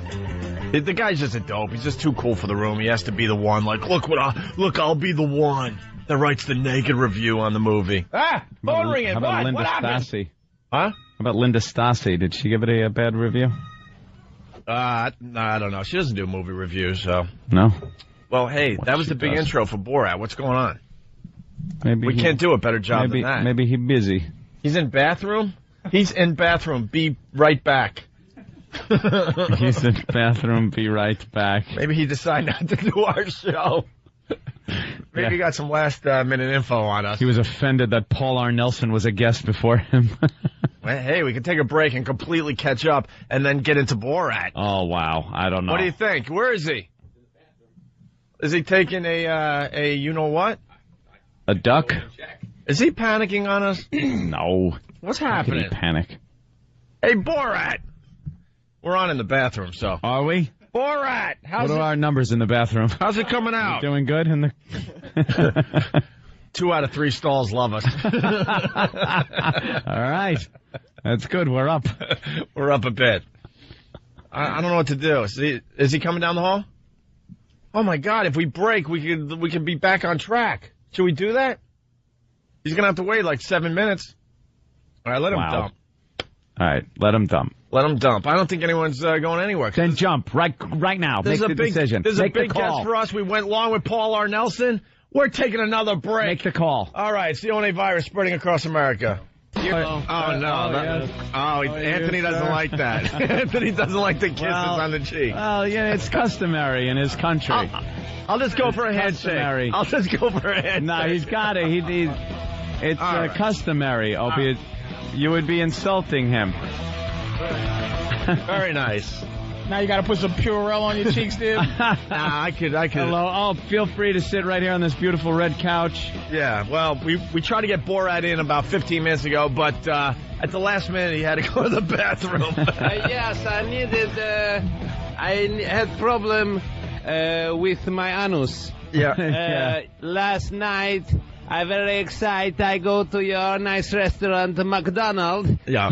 And I eat a 14 hamburger and 2,000 packets of this red soup that's called ketchup. And now this morning, after what just happened, my anus, it hang loose like a mouth of a tired dog. Yeah. So you don't have fast food restaurants in your hometown there? We do not have so much. There are stalls on the road that maybe sell some fermented horse urine or horse's throat that have been boiled, but not so much this wonderful hamburger. I am bringing back 3 so that my premier can eat it on the opening of Parliament dinner. And what do you think of the American toilet? It's nice, right? Whoa. Very nice. I make my toilet in this room, and in the corner there is a bowl on the floor with water in it, which is very convenient to wash your face with after. Yeah. Whatever you can use it for. Yeah, the water in the bowl. That's. Yeah, it's very nice. Very nice. Very nice. Yes. Well, yes. You're very nice people. People are loving it. You America, USA. Yeah, you like? Yeah. You know we're shock jocks. What a minute, shock jock. Have you heard of shock jocks in your country? What a minute, shock jock. Shock jocks. Shock jocks. What a minute, shock jock. Shock jocks. They say outrageous. We do shocking things. Outrageous. Crazy things. Yeah. What, you shoot gypsies live? No. We have a show like this in Kazakhstan. Yeah. Yes. What's the entertainment like over there? You gypsy shooting? Very nice. Our number 1 show is hosted by animal actor Johnny the Monkey, who was the star of Trans-Sibirski Express and hundreds of other pornos. Pornos, huh? Yes. Great. Well, people are loving your movie, your documentary. Oh, yeah. Yeah. People are loving it, except I'm hearing maybe the governments in your country aren't very happy about it. There have been some controversies in my country of Kazakhstan about the amount of anti-Semitism in my movie film. However, eventually the Kazakh censor allowed the film to be released after deciding that there was just enough. You know, I'm a little confused by the name, though. Couldn't you come up with something a little shorter there? Borat, Cultural Learnings of America for Make Benefit Glorious Nation of Kazakhstan. Right. This is the abridged title. It doesn't. Oh, it is. It doesn't flow off the tongue, sir. Why not? I think it does. Do you think? Yeah. What do you think we should call it? That's a good question. I wish I had an answer. I would look brilliant at this point. Borat Informative Learnings of America for Make Benefit. Exactly. There you go. Good name too. How do you explain on the beach that bathing suit that you had on? Yes, when I was in the Cannes Film Festival, I wear a bathing suit. Very nice. Very nice. It is the official Olympic swimming suit of Kazakhstan. Oh, it is? Okay, that's where it fit in. You must have a good crumb to wear it. You have a nice crumb? Yeah, I've been told. It's been okay. It's not we say to be a good interviewer, you must have a good crumb. Good crumb. Yes. Crumb. Yeah, you have a nice one? Yeah, I think it's okay. Can I touch it? Italian. No, that's okay. Why not? Well, I kind of like girls to touch that, not men. Yeah. Yeah. You're a man. No, I touch it. No, you're a man. What the problem? Because you're a man. But I am not the man who makes a bang, bang, bang in anus of other men. Anthony. I have made a sexy time with 3 women and 15 prostitutes. Yeah, but it sounds like you want to go to the edge of the forest with Anthony, though. No, I do not like to make... you want to go to the edge of the forest, right? I do not like to fill anus with goose liver, so there's no tearing. No, okay. So there's no tearing. Goose liver. Is that what's used? Why not? Why not? Yeah, because it's very slippery, I guess. No, in my country, now homosexuals treated equally. They no longer have to wear blue hats. Are they allowed to get married? What? Are they allowed to get married? Why would they get married? Well, it's the big fad here in America. They do not want to get married. Last year we had very many of them. We found 15 of them. Yeah. But after we cage them and give them electric therapy, we cure them. I like how you think, sir. Now, what's the problem with the Jews in your country? The Jew. We would like to say that we in Kazakhstan very much support anti-Jew warrior Melvin Gibson's in his statement about the Jew.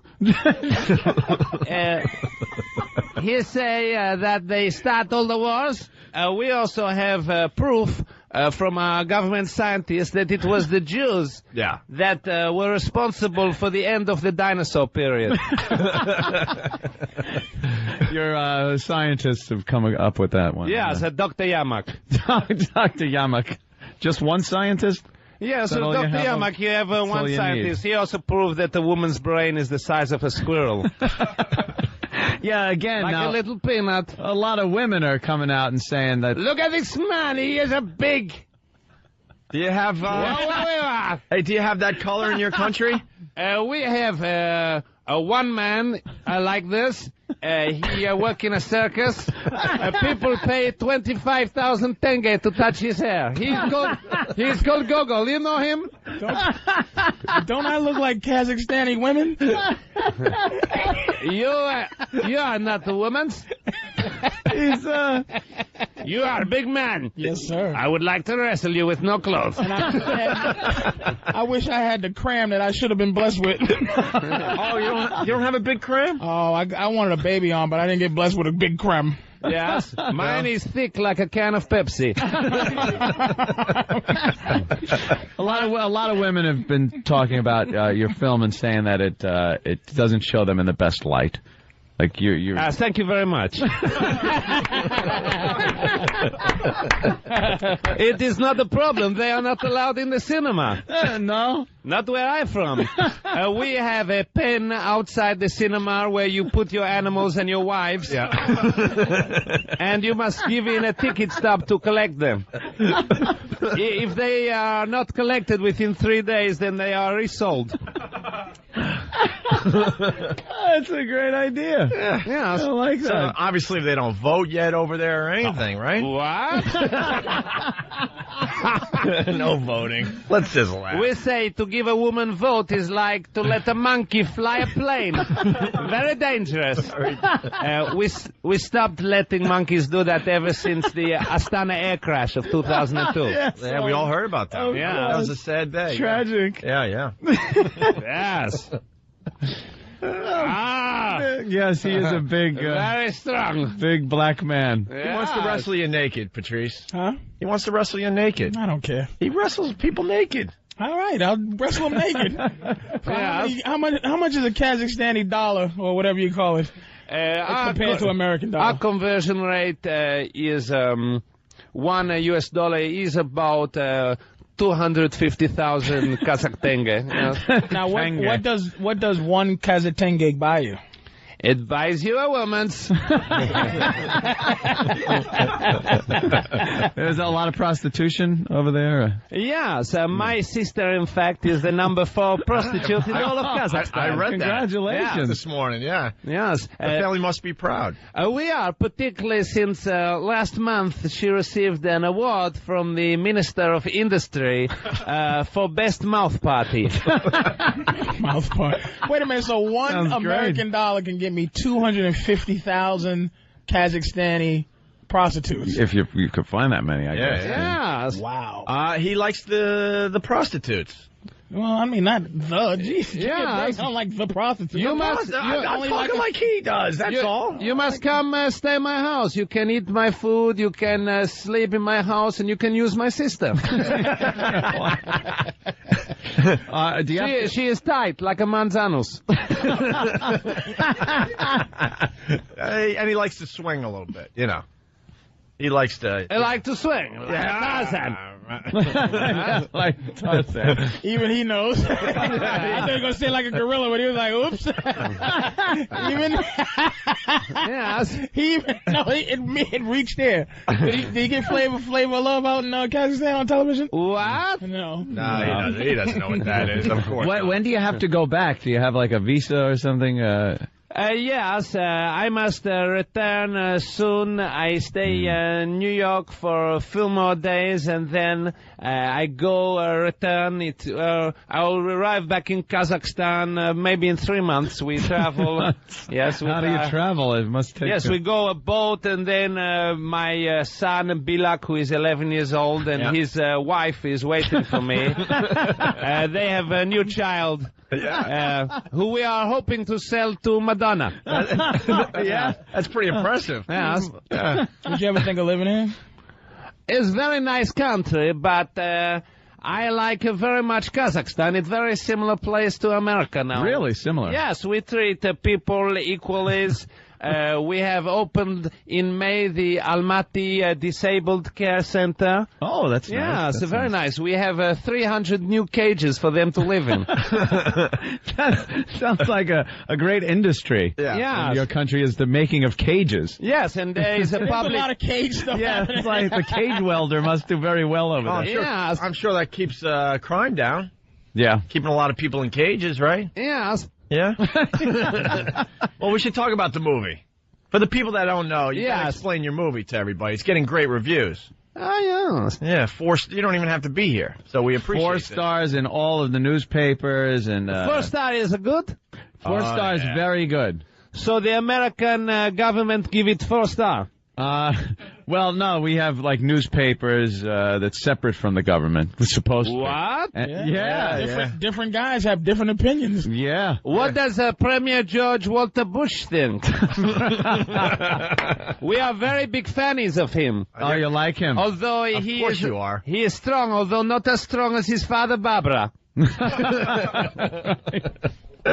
Tough guy, Barbara. My name Barbara. Don't mess with me. Who's in charge over there in Kazakhstan? Premier Nazarbayev, glorious. Glorious. He is a glorious leader. And he takes care of his people. Very much. He is a very wise and very strong man. Mm-hmm. He, in your country, you win the vote. You, the one with most votes wins. Right. In my country, it is the one who can suspend the heaviest weight from his khram. And He managed a car battery for 3.4 seconds. That's impressive. Yeah. Are you guys fighting anybody right now? Yes, we are defending ourselves from evil nitwits Uzbekistan, who are our neighbors. Oh. You best. Oh, right. Yes, it's a very bad people. You were all the former Russians, right? All former Soviet Union. Yes, right? before 1991. Oh. Yeah, they were all under communist Now it's a bunch rule. of countries we can't pronounce. Yeah. That's all I know. And Explain the movie, though, there, Borat. You went around America? The movie films show how I come to America to make reportings for my country. Yeah. And then I fall in love with a beautiful woman and must go find her. Ah. Her name is Pamela Anderson. Yeah? Yes. Got a crush on her? Yeah. You gonna bring her home I with did you? not crush her, no. No crushing her. You like the, In my country, you American women, you like to have their teeth. Yes? They're very up. Yeah. In Kazakhstan, we like it to dangle. Oh, really? Our women's, to make themselves look more pretty, they hang rocks from them. In fact, our Miss Kazakhstan, Karilga Shatmova, She have a beautiful pair that make dangle 1.3 meter. Wow. 1.4 if you include the milk valve. And that's when she bending over, it looked like she have 4 legs. Yeah. That's very attractive. Very nice. So, traveling across America, what did you learn about America as you were filming this movie? I learned many things, democracy, how etiquettes your people, but I also learned some things that surprised me. For example, that it is now illegal to shoot at Red Indians. Yeah. And can I please use this opportunity to once again apologize to the staff at the Potawatomi Casino in Nevada. It was an ugly scene up there. There were no signs. No signs. Well, yeah, because a lot of people, I guess, from your country would think that we could still do that. Yeah. Shoot Indians. Yes. A lot of things have changed. I don't know how much of our history. It is a shame. It is a shame. It is a shame. I don't know how much of our history you're familiar with and when it happened and how long ago, but that was a while ago. Do they get along with the other kind of Indians, the Dot Indians? What, people from India? Kazakhstan, yeah. What? The other Indians. Dot Indians? What are the Dot Indians? Well, there's the red ones that at the casinos, and then there's the dot ones that we mistake for Arabs. Yes. What? The ones that look like black people with white people hair. Ah, yeah, you're angry. Yeah.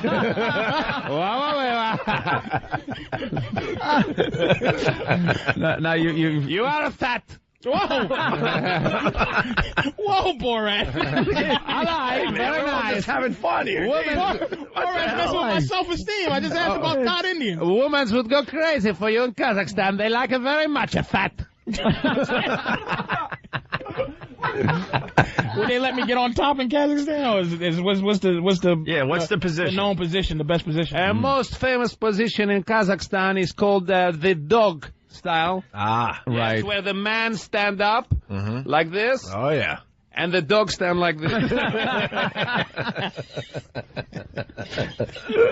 No, you have tried this? No, never tried that one. Awesome. Now you say you fall in love with a woman and you try to find her. What is the difference? Like it seems like in your country you don't treat women that well, and like you said before. What? Well, you treat them differently Yes. than here. How do American women react to the way you treat them? I do not know. I mean, I have not had time to buy any here yet. Okay. But I do not ask them. No. Yes. No, you just kind of fell in love. Some of them, when I am walking in the streets and I ask them how much, they get angry. Yeah, that'll happen. Yeah. By the way, they're not all prostitutes. A lot of people on the a lot of people on the instant feedback want us to tell Borat that he's not our slave. He's an equal here. Oh, nice. I don't remember Borat saying anything about having slaves in Kazakhstan. Well, and if there was slaves, they're not black American dudes. We're trying to educate him. I have a slave. What are the lower class citizens in Kazakhstan? I have a slave. His name is Bishkek. He is Uzbekistani. But he liked to be chained. Oh, he does? Okay. Yes. Then it's okay. Gypsies once broke into my house and they touched Bishkek in a bad way. He became depressed. Yeah. Well, Borat has to go do some TV. Are you enjoying the TV? What? Are you enjoying doing American TV? Very much. Yeah. I went on this show Letterman's. Yeah. Yes. And I on stage with this pop star Beck. Beck, yeah. Very pretty girl. By the way, you shaved the mustache. You look like that guy from Talladega Nights. What? Yeah, the gay guy, the gay Formula One driver. Are you related to him? I am not a gay. You just go to the edge of the forest every once in a while. I do not go to the edge of forest. I have never made a romance inside another man. You know, that mustache... Maybe once on the Feast of Shurek, but this is obligation. That mustache in America kind of, means something a little different. In my country, if you do not have a mustache, it means you are a lully. It does. Yes. All right. Well, this is going to be really awkward because he's got to go to do TV. Do you take photographs? Yes. Can we get a quick photograph? I like to take photographs of ladies making toilet. Hey, we're gonna get along. All right. He's got to go. Borat's got to go. Yeah, he's very busy. I want to take you back to Kazakhstan. I will make a lot of money. Selling him to the circus. No, not selling. No. Come with me. He wants I to will take like you. you. Well, you gotta give me a context. Well, to touch your hair, I would think. Sleep with your sister. Do a little circus work. Borat, you get him a part in your next movie, he'll go. Okay. He'll go with you. Very nice. But please, I ask people to come see my movie film because my government have told me if it's not a success, I will be executed. By the way, we'll never see him again, unfortunately, so enjoy your career. We get you guys just before you make it, and then we get you when you're way down at the other side. How many Kazakhstani oopleys are you getting paid? Oh, boy.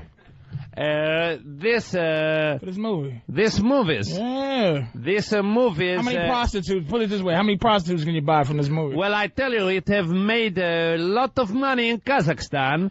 It took the #1 spot from Hollywood movie King Kong, which has been the #1 film in my country ever since it was released in 1933. Yeah. Don't say. I'm not saying a word. We don't need to say anything. Yeah. That's wonderful. Well, you're a joy to have here. It's very nice to be with you people. Yes. Can we go later on, make a party in my hotel room, drink vodka, wrestle no clothes, and shoot dogs from window? We certainly could. I would love that. Sounds like a party. Sounds like an afternoon of fun. Yeah. The name of the movie again, sir, because I can't do it. It just doesn't It is flow. a Borat. Right. Cultural learnings of America for make benefit the glorious nation of Kazakhstan. Of course it is, Opie. It's Borat, everyone. Yes, thank you very much. So much Laura. I love you. You're wonderful. I like sex. All right, we'll take a quick break and we'll continue. It's the O&A virus spreading across America. They were trying to talk me into, trying to get him out of character. Yeah. I guess that would have been a good gag, I guess. But that was just way too much fun to just go with it. The character he does is so friggin' funny. I mean, why? Yeah. And you could see him out of character. I'm sure we'll get him out of character at some point. I tried a little bit because, did you see Talladega Nights? Yeah, he's in that. Did you see the movie, though? No. The movie's, it's okay. It could have been a lot better. The concept was great with Will Ferrell and all. Yeah. But, what's his real name? Sacha? Cohen? Right? He plays a gay Formula One driver, just beyond hilarious. Beyond hilarious in the movie. Guy's blowing up, dude. We'll never see him again. That guy's going to be huge. This movie is just getting the best reviews. Unbelievable. We'll never see him again. The character is such a goof. Oh. I was telling Patrice, too, I'm like, usually when guys play characters, I'm like, ugh. Stop already. I think Jim Norton's the same way.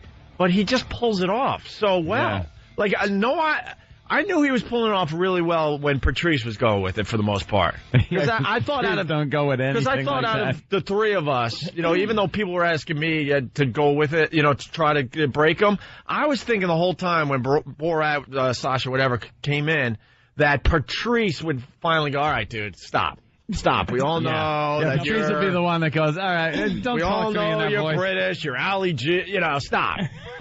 But it was on the tip, but the dude, it's almost like when I was looking at him, it's something connected there where it was almost like he was like, just come on. Just go with it. And I'm like, just go with it? And we both had eyes like, all right, I'm going to do it. I'll do it, man. Because it was there, and I was just like, I wanted to just throw in some, come on, Ali, chill out, man. No one's great. Ali, what are you doing? Come on, Sasha, stop playing, dude. It brought me back to being a kid because it was almost like a Santa Claus moment. When Santa Claus shows up?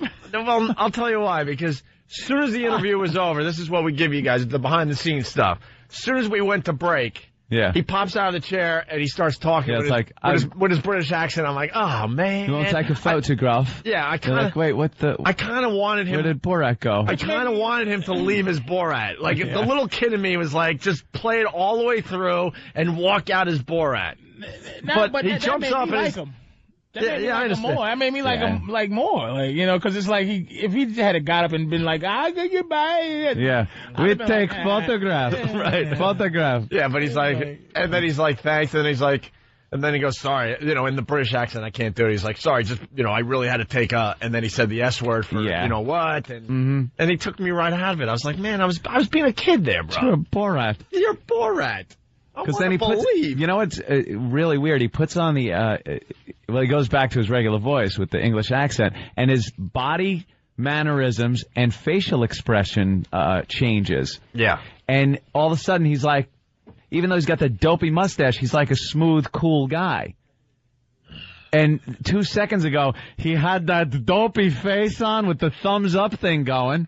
It's like in a split second, he changes and he's kind of like smooth. Yeah. The English, you know how the English are. I got to tell you, the X-Hammers got the good interview. They dumped out a bunch I'm starting to hear now. Oh, well, any reference to female parts that you can't talk about on the radio, he was using certain descriptions of them that were really funny. But, yeah, well, that's it. You know, hey, sorry. It's the price you pay for free radio. FCC free regulated free radio. That's why it's free. Wow. What can we tell you, people? Yeah, well, that's how it is. I'm hearing 7 dumps during that segment. Before he came in? I thought you were talking about his bathroom habits. Well, then the one. So let's go with a total of 8 then. There was 8 there. Let's say hi to Shane in Florida. Shane, what's up? Howdy, boys. Hey. I don't know if it's line of the day, but it was pretty damn funny. Borat said he liked to take photos of women making toilets. Making. Pretty damn funny. Yeah. Making toilet. Making. Did they allow that? I hope so. I hope they would. That's I don't see any problem with that. I hope they allow that, because that's could actually be in a factory. They're making toilets. Yeah, well, we'll see what the line of the day is today, but it's gonna be it's got to be one of his. It just has to be. Joe in El Paso, what's up? What's up, Arne? What's up, Patrice? How you doing? What's up? Yeah, man, that guy is the funniest guest ever, I think, in my opinion, man. Yeah. Yeah, he did a great job. Is he too big to have his own XM show? He's never gonna. What are you kidding? That guy's huge now. Joe, let me tell you what's gonna happen. Johnny. We will never see him again. The movie is gonna be beyond huge. They're saying it's one of the funniest comedies in forever, basically. Like, they're pretty much saying it's the funniest comedy ever. Yeah, I've never seen a movie get so many 4-star reviews. And they're already talking about paying him what, $50 million or something like that for his next movie. Yeah. The gay character he does on Ali G. Is he going to just run off to Africa for like 3-4 months and then come back and not sign any contracts? Oh, why? Why did you have to do that? Because Dave Chappelle is a nut. Why do you have to do that? Because Dave Chappelle's crazy. Relax. You don't have to stick up for Dave Chappelle. No, I'm not. He blew it. I predict that he'll be back, though. Yeah, I do. I because I believe that he's at the level he's at right now. He didn't grow with the show. Yeah, he's at a certain level. Borat is big. It's official, and his next one he'll come in and he'll be down. I hope so. You know, there wasn't a dead spot in that 20 minutes. How long do you give it before he is so sick of doing that character? That's the downside of doing a character-driven movie or. Well, the beauty interviews. is, though, he's doing the press junket now. And honestly, I think he only has to do it for a couple more weeks. That's it. And maybe at an award show or something like that. But when a movie's huge like that, he'll be out on the street and people just be like, hey, Borat, do it. Yeah. He's smart, though. Do the Borat. That dude's smart. He'll do it, and then when they rise up against him because it gets too big, he'll just disappear into another goofy character. Yeah, he's been Ali G forever, and that's still going on because that never hit that I'm tired of it stage, and he'll do the other thing. Well, actually, I don't think a lot of people jumped on the Ali G thing, but now with this, they're going to go back and get the DVDs and kind of catch up on what that's all about. I hate to admit it, I haven't seen one Ali G. I'm going out. I saw and getting a couple. It. I'm going out and getting it today. Now I'll get the box set. Today I'm going to get it. He's been famous in England forever. Yeah. So it's like, but it is what it is. Yeah. All right, let's say hi to Joel McHale. Joel. Hey, Joel. Joel McHale. Joel. Joel fell asleep. Oh boy. You didn't want to wait for us? We got our buddy Joel McHale. Hard hours over there at the soup. Who does the soup? He made me laugh pretty hard because he celebrated his 103rd show. 103rd? Yeah, everyone does That dude the is celebration funny, at 100. Yeah. He's He hilarious. makes me laugh, man. Well, he can work He's those. a funny guy, man. Well, he might have killed himself because the phone's not hung up, but we can't get him on the line. Joel, Is he you're killing us. Playing the silent game with us? Maybe. He's sitting there laughing, snickering to himself. Yeah, he's made the soup worth watching every weekend. He is good, on man. the E channel. It's hard to do those clip shows, you know? Oh, it's just disgusting. clips. And to make it entertaining like that, I'm going to put him back on hold. He's very and smug. We'll go back to Joel in a minute. Russ in Alabama, what's up? Hey, it's Wes in Alabama. What's up, boys? Well, Hey, Wes. What's up? Patrice, what's up, chocolate face? Good, man. That was a line from his movie.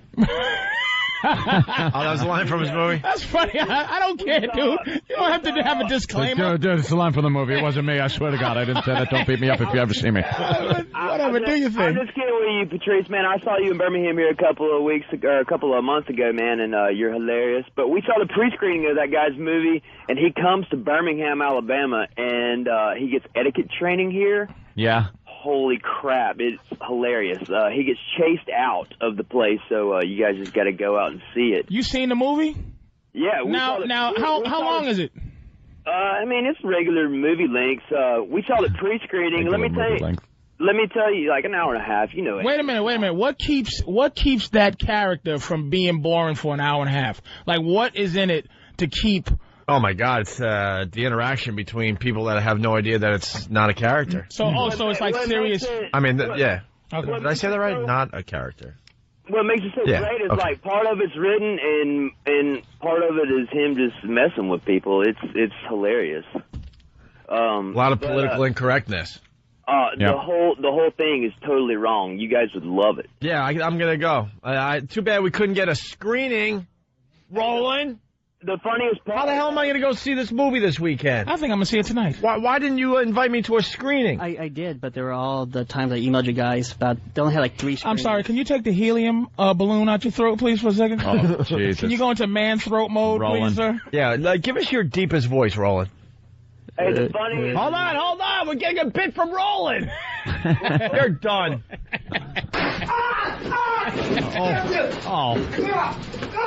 Roland, your new nickname is Tender Voice. He didn't have to be tased, Opie. Well, it's my new bit, though. I got to know. try it out. I understand. I got to work out the bugs. Yeah. Hey, Roland, what's your deepest voice there? Hey, how are you? I don't know. Oh, my God. I don't know. Can somebody get the lotion out of the basket? Did Borat's people like the interview? They loved the interview. They did, huh? Yeah. Yeah, it seemed to go real well. Yeah, he really enjoyed himself. He did? Mm-hmm. Why, you walked out with him? Yep. And what did he say? He said, thanks very much. I had a great time. Does he remember our names? Opie and Anthony. Yeah. I'm thinking next movie, Patrice. Maybe. You never know. Hey, did you see him out on the street? Yeah. Did you see him go out? Were there people waiting for him? On the other side, he went on the right side. People were waiting on the left side. Do people look at him and go, "Oh my God, that's that guy"? Is he like highly recognizable now? Yeah, people walk in the building. They're just like the double take. By the time they realized it was him, he was already. He is. Yeah. The Borat character is A lot of him from massive Halloween. on YouTube. It's just massive. Yeah, a lot of costumes Halloween on Borats. Halloween. Halloween Borats. Our own Danny was a Halloween Borat. Yeah, oh, Jesus, a little too much. He wore the bathing suit. He got Borat to sign that bathing suit that he wore at the Halloween party. All right, I think Joel called back. Joel. Yeah. We're giving you the nice plug, and you're not even there. Well, they were. I could hear you guys talking, and Roland kept saying, "I'm going to call him right now. I'm going to call him right now. I'm going to call him right now." And so I felt like I was in one of those dreams where I had died. Yeah. I was going, "No, I'm right here," and I'm here, please. yes, and then tears, and then I was okay. Hey, Joel. Yeah. I think we have a pretty nice relationship going. I think so too. You've done our show, what, almost 10 times now, maybe? Yeah. We could call it 10. I saw the celebration you had for the 103rd episode Yes. of The Soup on the E! Channel. Is that something With our new pal, Joel McHale. Is that something people do? What? Celebrate the 103rd show? That's why. That's why once he's a good. week. Like once that takes 10 years, but on E is like on 5 days. Yeah, was it the 103rd airing? Yeah. Of the same episode. Air 8 times. It takes about 6 weeks to get to 103 episodes. Joel? Yeah. Got a little problem. Uh-oh. Saw a lot of people congratulating you on the 103rd show. Right. Where was the call for Opie and Anthony to congratulate their new friend Joel McHale? Those were people that came in to do the Daily 10. Oh. None of them actually came in to wish me anything. Yeah. We grabbed them and said, "Hey, would you say something?" Something tells me for us to muster a camera crew together to fly to New York is that would have been a bit much. That's almost like going to Mars. We'll send our own video. Yeah, we would have made our own video, Joel. I'm starting to think this relationship we have is like fake. It's like it's not a real friendship. It's not a real friendship. It's hey, I need to promote, and you guys need content. Yeah, we're like friends with benefits. I just kind of use you, and then I leave you, and then I'm like, hey, I don't have a girlfriend right now. What are you doing?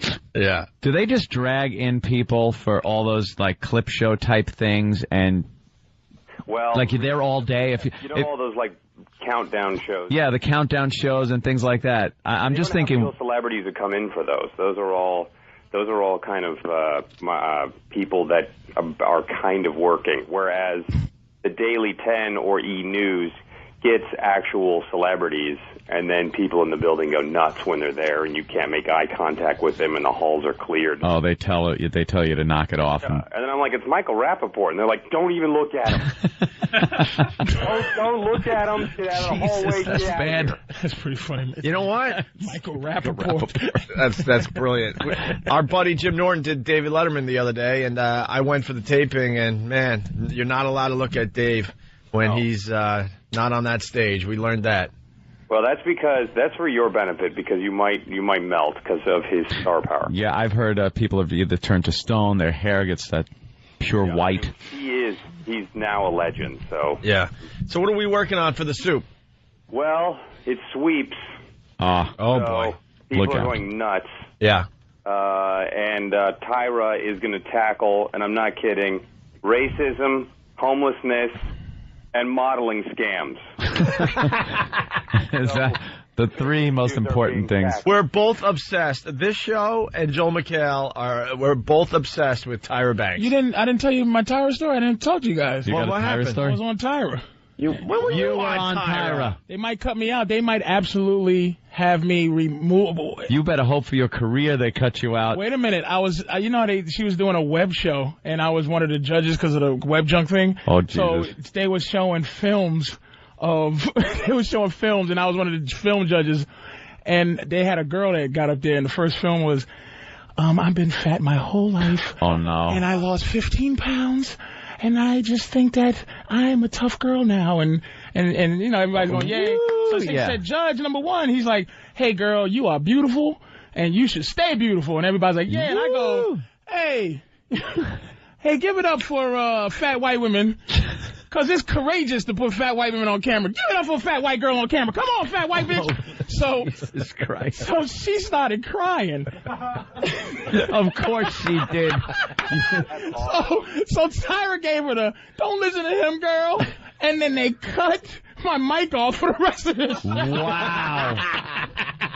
Oh, would I love to see that clip. I'm sure they burned it. Oh. You got to get to be friends with one of the editors and get a copy of that. Yeah, is that how you guys work it? Yes. So Tyra's doing all that for Sweeps Week. What else is on TV this week that interests you guys? And went to the Playboy costume party. Okay. And she wore her costume was like an 80s aerobicizer instructor. Yeah. Yeah. And people were wagering at the party whether vomit and tears come out of Lycra. I want to see. And then, did you guys see that Chevy Chase is going to be on Law and Order? A story ripped from the headlines. I saw the clip or the preview, whatever, and very disturbing to see Chevy Chase in that role. He's so bad. Yeah. At acting. He's such a horrid actor that he's trying to do the Mel Gibson thing, is what they were working on here. He's got the drunk thing down. Yeah, he's got that down. But then you combine that with the anti-Semitism, and then it's kind of like starting up a 74 Nova again. I think it kind of just looked like a reality show to me. Yeah, that seems like Chevy just walking around his house, just blurting out anti-Semitic lines and being drunk. I guess this is a comeback of sorts. Well, I got to tell you, we've been fortunate enough to meet a lot of people because of what we do, and I got to tell you, the most pompous ass ever. Yeah. We were on the John. Which show were Donnie Deutsch. Which awful show Yeah, we're doing at yeah. the We time. get to do all the awful talk shows. Although we finally got to do Letterman, which was cool. Yeah. But before that, it was John McEnroe. It was Donnie Deutsch. Working the way up the ladder. Our Donnie Deutsch interview never aired.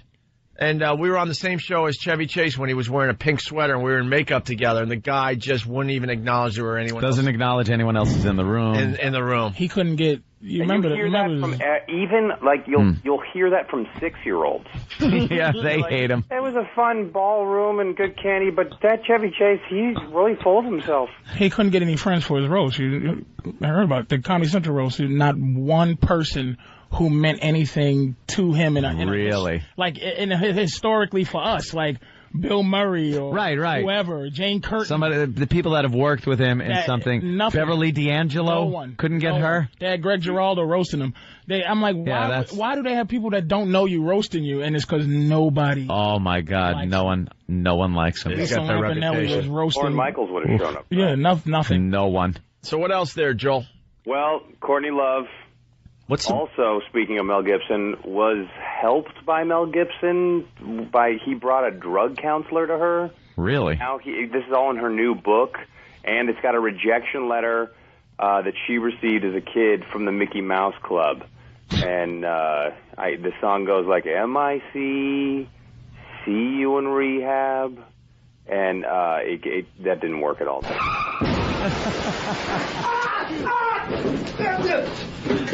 Don't tase Joel McHale. I just tased you. Dang it, Behave. we got that from the show, and now I know why. Thank you.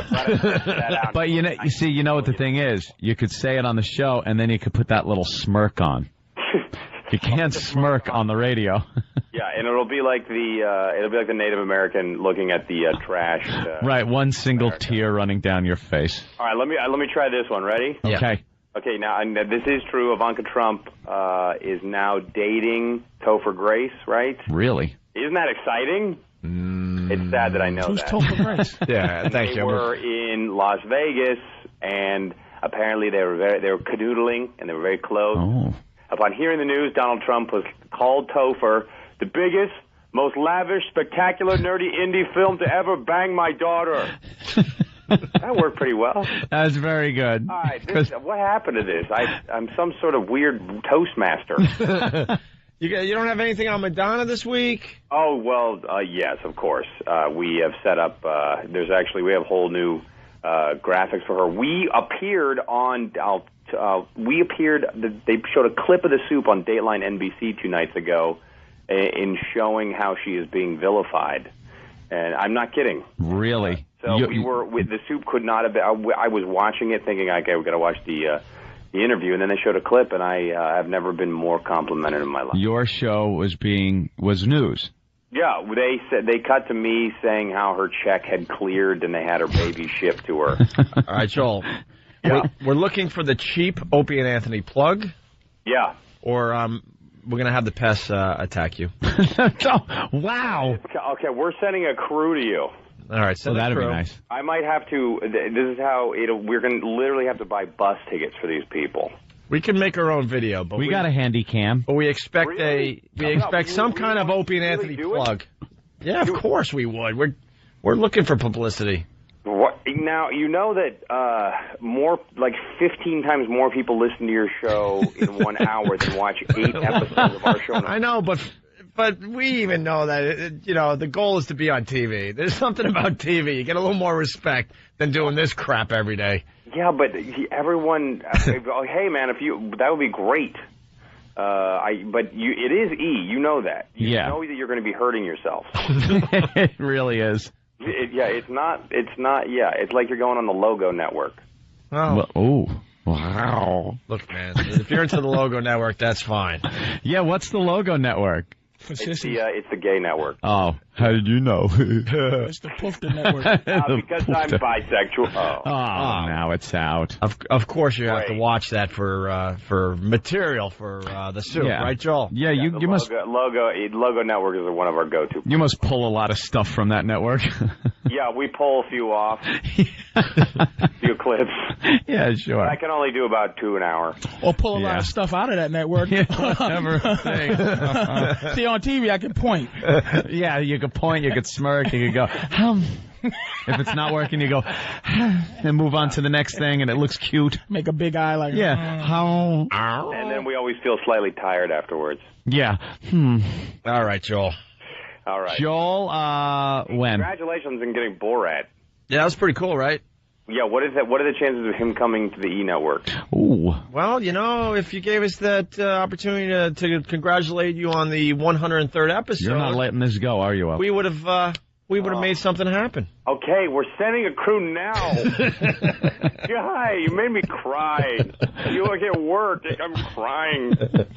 Oh. All right. No, he wouldn't come within 5 square miles. It's part of a court thing. No. All right, Joel. Joel, we'll see you on the soup. When is that? This weekend. Tonight at 10, and then it repeats 80 times. 80 times. Yeah, I just miss it. I watch it during one of the repeats. They're even sneaking it onto other channels now. Yep. Where they just shove it in, and all of a sudden, what happened? I was watching CSI. Right. Now Soup is on. All right, Joel, thank you. Yeah, I like that. That's good. Yeah. It's just a matter of time before they cancel us. No, you're doing fine. That show's been on forever. It's an institution now. Yeah. Institution, my friend. Now I'm stuck, actually. You're right. You pretty much are. All right. You guys, and thanks for helping me lower your ratings this morning. No problem. Thank you, went Joel. from Borat to me. All right. All right, Joel. Thank you. Bye-bye. There goes Joel McHale from Joel the McHale. Soup. Watch the soup. Carlos. You guys got Borat? Yeah, we got Borat. We had Borat. That is awesome. Yeah, Borat was pretty cool, man. I heard some of it. It was funny stuff I've heard, man. Yeah, I think his movie might actually do well. Yeah, I think it's going to be a winner. I'm not familiar with how Mexicans do. Is this sarcasm or is he being serious? I'm not familiar with Mexican Panamanian sarcasm. I'm not sure. Panamanian uncircumcised sarcasm. I don't get it. Yeah, of course, this is Carlos Mencia. Yeah, Patrice, see, you're the one that gets me in trouble. I'm not positively. And everybody goes, oh, Carlos went on and said he did his Mexican character after Borat. Did you hear Carlos a Mexican character? That German sure knows how to be a beater. What's wrong with you, Patrice? I keep forgetting. Carlos is really from Kazakhstan. He's not even Mexican. The guy's from Kazakhstan. Carlos is His name is Borat Mencievich. Yo me gustan las mujeres sensibles. Qué bueno. Yeah, we had a great morning, man. Borat just killed it. I know. I was not being sarcastic. All right, I'm just checking. And then Joel, did what he did. Oh, my God. Phone-ins are just the worst. Their phone-ins should be illegal in the business, man. They really are. I couldn't. You can never have the upper hand in a phoner. Oh. Like when you guys call into a show, you just, because we're all insecure asses. You're on the phone by yourself, wondering if they're enjoying what you're saying. You know they're looking at each other like, oh. Here's every phone call. Back goes Griffey, looking up, and it's out of here! Or is it? No, it's off the wall. My mistake. It's almost there. You think it's... No. He caught it. I like the banned phone calls for the... I can't do them. Yeah. Even that wasn't bad in terms of bad phone calls. We've had some that were just the worst. I've been bad phone calls. I've been horrible waking up. Yeah, but see, even that though, you go, this sucks. I'm getting out of here. You'll just hang up on us. Yeah. You'll see something's not working. It's like, I'm out of here. Goodbye. Bye. Like the people that are on the phone though, and they don't know the show. They've never been on the show. Can those get brutal? So Carlos. Carlos? Oh, I'm sorry, we're talking again? Not too much pressure on you. Yeah, we're talking. We're actually got to wrap up here, but... No, go ahead, guys. This show is kicking so much ass. I just wanted everybody to know that I'm going to be at the Beacon this weekend, and we just released, the shows are sold out, we released like 200 tickets. Oh, nice. I don't want to be the guy that ruined the show, but I just want you to know, next time I call in, I'm going to do my impression of a Panamanian. Yeah. Incredible. Panamanian sarcasm. That's what we want to hear. So is the Philly show sold out? Yeah, the Philly show is sold out. We were... That's tonight, Tower Theater. Out in Boston, so... All right, so you get tickets tomorrow night here in New York at the Beacon Theater. Yeah. All right, right on, man. All right, Carlos, thank you so much. No, I love you guys. This show's kicking ass, man. And I was not being sarcastic, you fat black dude. I just didn't know. It's hard to tell sometimes. Yeah, Carlos is like a nice guy now. I forgot. Carlos was angry before the mind of Mencia. In my mind, home. Yeah, what do you got? Like, what are you on the 10th season of that? It's been on forever. 10 seasons? It's been on when it was the Hard Network. It won't go off. The Daily Show, Colbert, and he's batting cleanup just like every other Puerto Rican.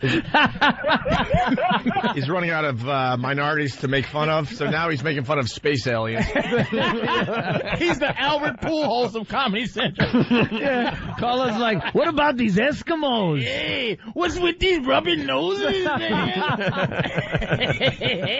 Ever see these people in Bangladesh? What is with these? Like, what happened? What is with the Mongolians? What are they, Chinese? Fijian? We're gonna man on the street in Mongolia. You're running out of races. God damn. I know what you're thinking. I don't know what I think. All right. Colbert. Yeah, next Colbert report. Next Colbert. All right, Carlos. Love you guys. Love the show, man. All right, thank you. Thank you, man. Carlos, take it easy, Carlos. Mencia. The Beacon, they just released more seats. And that's how we end today. Patrice, thank you so much.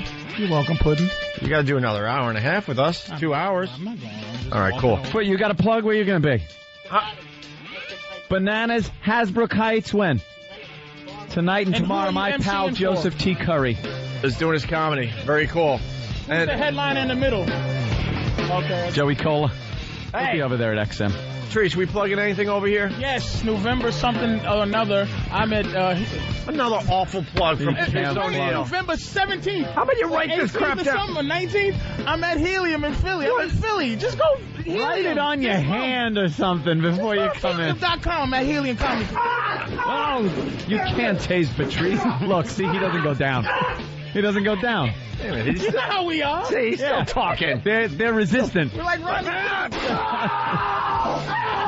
No, but look, see, he's still up. He's still up. What the hell is it going to take? November 17th and 18th at Helium in Philly. You think? It's something like that. Well, you know what? We try to make the listeners not work so hard. Oh, okay, November 17th, 18th at Helium Comedy Club. You're positive? There you go. I'm damn sure. Damn sure. All right, because your stand-up is beyond amazing. I want people to go see you at the Helium. I don't think... in Philly. And you're not trying to kiss my unas. You know what? I'm going to see you in Philly. That's what I'm going to do. Oh, I said that last time, didn't I? I did. Oh, let me tase myself. Oh, Opie goes down. Look at that. Oh, that had to hurt. All right. I did say I was going to see you at Stand Up New York, which is like 5 blocks from my house, and I never made it. Liar, liar, pants on fire. All right, listen, if you're not joining us over at XM Satellite Radio, have yourself a great weekend. Yes, we'll see you over there. There we go. Yeah. Holy shit, it's cold. I can tell you right now. I broke out the winter coat today. Yeah, you got the. Is that the new one you were talking about? No, I got it. Oh, I got one that's going to make yours look silly. That's impossible. This is the silliest coat ever. Big hood and everything. It's nice and warm though. No, actually, all that counts. Actually, now that I look at yours. Mine's ridiculous. Yeah, no one's going to top that. People laugh at mine, yet I'm warm. I'm a little worried about Andrew. I'm starting to think he didn't appreciate the cake stomping. We haven't seen I just would like to see him one time just so we can, like... Feel better about ourselves? Yeah. Yeah, I don't want him... I don't want to think like he died in the cold, thinking they smashed my cake. Yeah, well. I was treat yourself. Treat yourself. As he just dies in a gutter of the cold. That video moving to the top of the Opie and Anthony YouTube videos, by the way. Top of the charts. It's in the top 5. Is it? Yeah, the top 5. Number 1 is Bill Burr taking on the Philly audience. I earned that cake. That has like 130,000 hits. Yeah. Then it's us on Sean Hannity. Really? Then these are the top 5. I'm trying to remember now. Then it's keep looking. Then it's our TV commercial that Phil Mushnick doesn't like. Phil Mushdick. And then it's what's her name? That actress. Oh, her. Who? What happened to the nigga Nazi challenge, you motherfucker? Yeah, that's a biggie. That's moving up the charts, but it's not in the top 5 yet. Fuck that. That was a big one. Who's the actress, Ant? She was laughing her ass off and fell off her chair. Oh, Mila Jovovich. Yeah, she's one of our top Opie and Anthony videos on YouTube. And then finally the cake stomping is number 5. How the fuck does that beat the nigga Nazi challenge? How are you, sir? Hello. What does the hat stand for? No sweat. Take it easy. Take it easy. I like that. Take it easy. Live longer. Where are you off to? I'm off to. He's off to the meeting of the Elders of Zion. Yeah. That's where I'm going, right there. Elders of There we go. Zion. He's off to make the rules on the end of the earth, goddamn Jew. Old motherfucker. I'm just trying to have a nice conversation with him, Patrice. Man, fuck that old bitch. Look at Patrice. Fuck that nigga. Talking to old Jews. Don't we talk enough? Look at this sissy. Balls hanging out. Oh, look at, wow. That's right. Good jogging. Panties will do nice. I love the people. And What's up, babe? You got, what you got? I used to be a big time runner, but I never did What that. you got? Had a jogging place at the red lights. What you got? Yeah, you have to stop and What keep you got? jogging. Some bootleg purses up in that motherfucker? Let's talk to this lady. What you got? What you got? What you do? Got some hats in there that your daughter made? What kind of hats? What do you got? What movies you got in there? What you got? Borat? What you got? I don't Borat. I don't know. What you, Cambodian? Can you? Oh, what do you guys got? What are you selling today?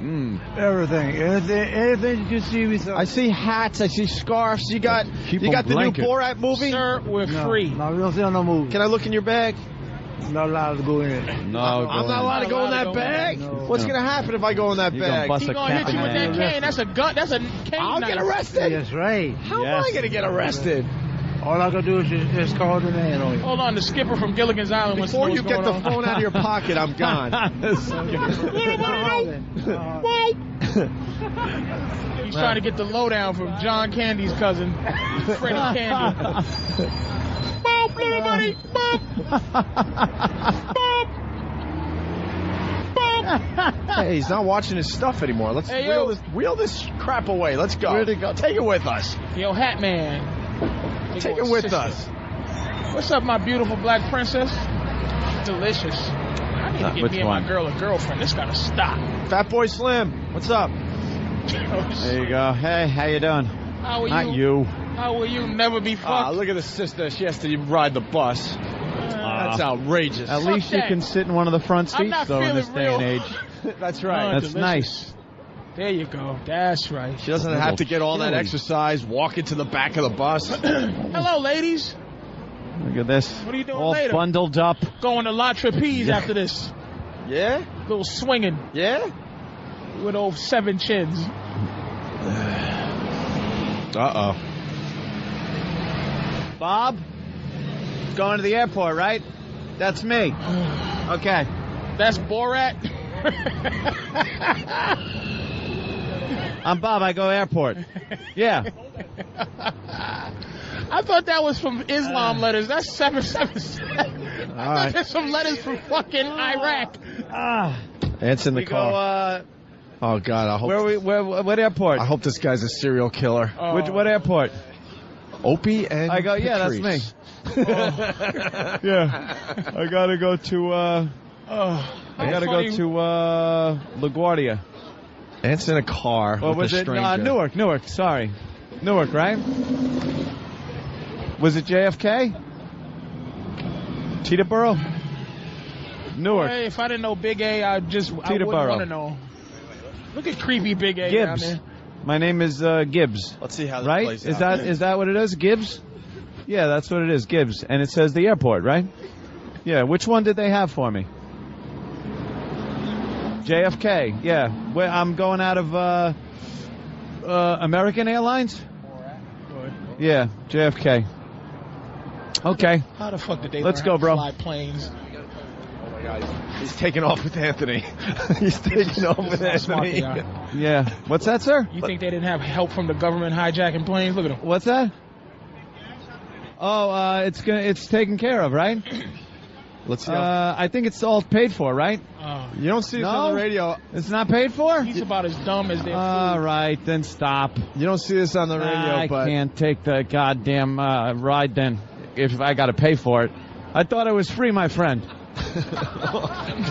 Anthony just got a free ride XM. Guy wanted me to pay for it.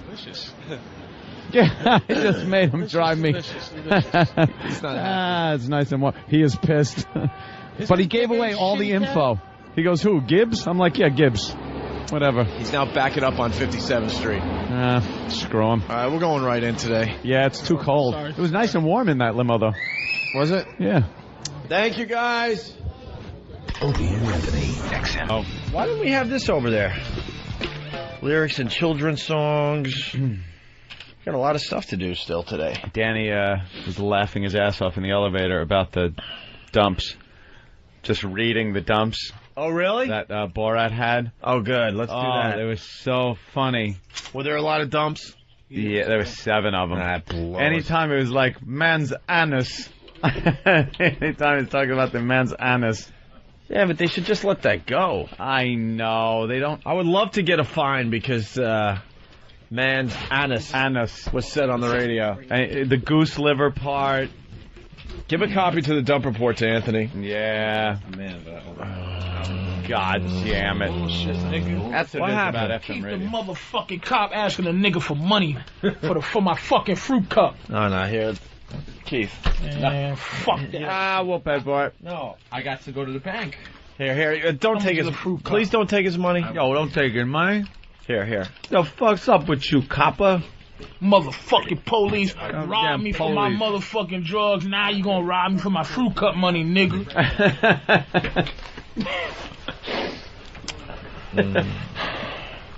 I don't Try the chicken gumbo. I don't eat veal. Why? No. Is it a spiritual Because thing? of the way they make the poor little You guy are suffer. you are shitting me, right? I made my choice years ago. Veal is delicious and Yeah. tender. How about on Mike? But I won't. There you go. I won't fucking eat You're it. shitting me, I right? don't eat veal. What the fuck is the difference between that and a stupid little chicken who's stuck in a cage his whole life so he can have his head cut off? Chickens they live a chickeny life. They run around and just eat shit, and they just all chickened And what up. the fuck does a veal do? A veal, they make them stand. You know what they make I know them what do. they make them do, but And I don't get- like it. I saw it. You know what it is? Here's my problem. If I see the situation, I'll have if they show a documentary of how chickens? KFC makes the chickens take their clothes off and they Yeah, like in the cartoons. and they stand there freezing. I keep my feathers numbered for just And such an makes them- occasion. and I makes say, them- just such an occasion.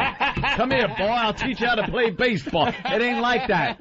They're fucking jolting them with electric probes up their assholes and then ripping their heads off with big machines. And if I see it, I won't eat chicken. That's why I can't watch it, because I won't eat anything. So you made the mistake of watching the I Veal made a show. mistake, and I What the watched- fuck was it? The Veal show on the Discovery? No, it used to be a show called. Welcome it used to be to a the show Veal called Those Amazing Animals. It came on after That's Incredible. Yep, years I ago. remember that. And they would from time to time before.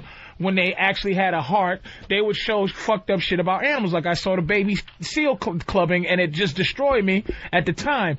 And What's the name of that club? You saw baby seals clubbing? Damn it. Club head bust. Little P. Diddy seal.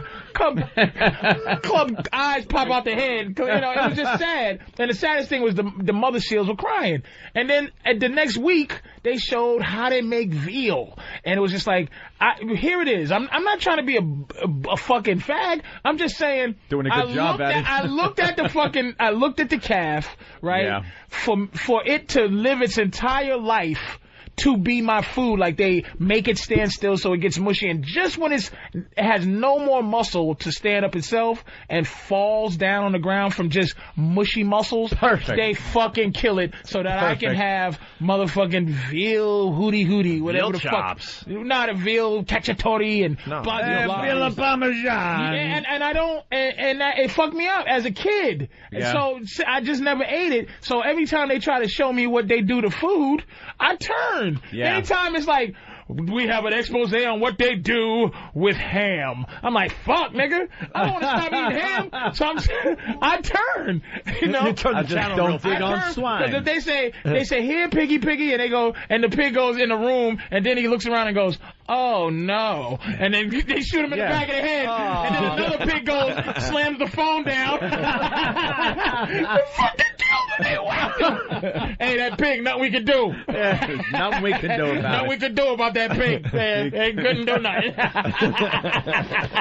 How about lobster? Because they always, I always feel bad about how they put them in a pot. They put them in a pot, like boiling. I used to do a bit about this. Crabs. Is that about, because I'm a real animal lover, but I eat meat and stuff. I wear leather and things like that. But God made it so that I can eat it. I'm glad the food comes killed and murdered. Yeah. Because if I had to murder my own food, if I had to kill a cow or kill a chicken, you'd be the size of a human. God motherfucker, put fish here to kill, because fish don't have any eyebrows. Any animal without eyebrows that can't make the face, like if you were stabbing a motherfucker, right, with a knife, and he didn't have eyebrows. And he was just looking at you as you're stabbing him, and it's hurting, but he don't have no voice, and he ain't got no eyebrows. So you killing him, and he's like, this is killing me. Like, you take a fish out the ocean, immediately it's suffocating to death. Yeah. So it can't breathe. They got a hook in his mouth, and then you just cut it up till it dies. But he doesn't look any different than he did when he was swimming. Alive and dead fish look the same. Yeah. And you just go, okay, I'll kill a fish. Lobster, you take it, it's living, hey, and then you put it in, and it turns red. But during that time, you're fucking boiling it to death. And it's fucking sad. It's sad. But you don't want to think about it. But we are, see, the thing is, I call it this. We're top of the fucking food chain. We're the big man on campus. We're not top of the fucking food chain. On this planet. We're not top of the food chain, Mr. Got a Gun, Mr. fucking... Exactly. We were able to fashion a tool, a simple tool. You're fucking not the top of the food chain. I'm going to tell you why. Because you have to go to where something else is the top of the food chain, where it's at. And with a gun, and with a knife, or whatever you do, you attack it. Why don't you get in the ocean and just fucking sit there and wade in the pool, Mr. In a shark cage with a fucking spear gun. Exactly. That's what I'm saying. You're not top of the fucking we are because of our fucking brains. We're not top. Do you think if a lion could fucking lean up against a tree and hide and then go ding, ding, ding, ding, and tiptoe out, tap you on the shoulder, and fucking rip your head off? You don't think it does? No, he's thinking. Look, I saw a fucking documentary last night about a killer alligator in India. Killed 200 motherfuckers. It's almost like a cartoon. That's because Indians are stupid when it comes to alligators. They're fucking down by the river washing their clothes. The same alligators killed 20 people in the same spot. That's what I'm saying. Get a fucking Maytag, you savage. They look at them like we look at dogs. I'm fucking butt naked. It's like you are. We're probably. I'll give the alligator credit when he jumps out of my fucking Maytag and bites my head off while I'm washing my clothes. Because I ain't going down to the river and washing my fucking clothes. On the door and says, "Hey, Timmy sent me. Hey, wait, UPS." Yeah. Hey, what's happening, man? Exactly. And then bite your head off. And let's go back to your example of the shark thing. Take the shark out of the water, then what? Yeah. Let's see a shark get on a city bus. Kick my ass. Would you say that? That's like say take us out of this fucking room. But why would we go in the water? And put you in a scorpion pit. We can go into the water and breathe kill things in the water. In the fucking water we can do that. We can survive in the water. We can't survive in the water. Did you see open water?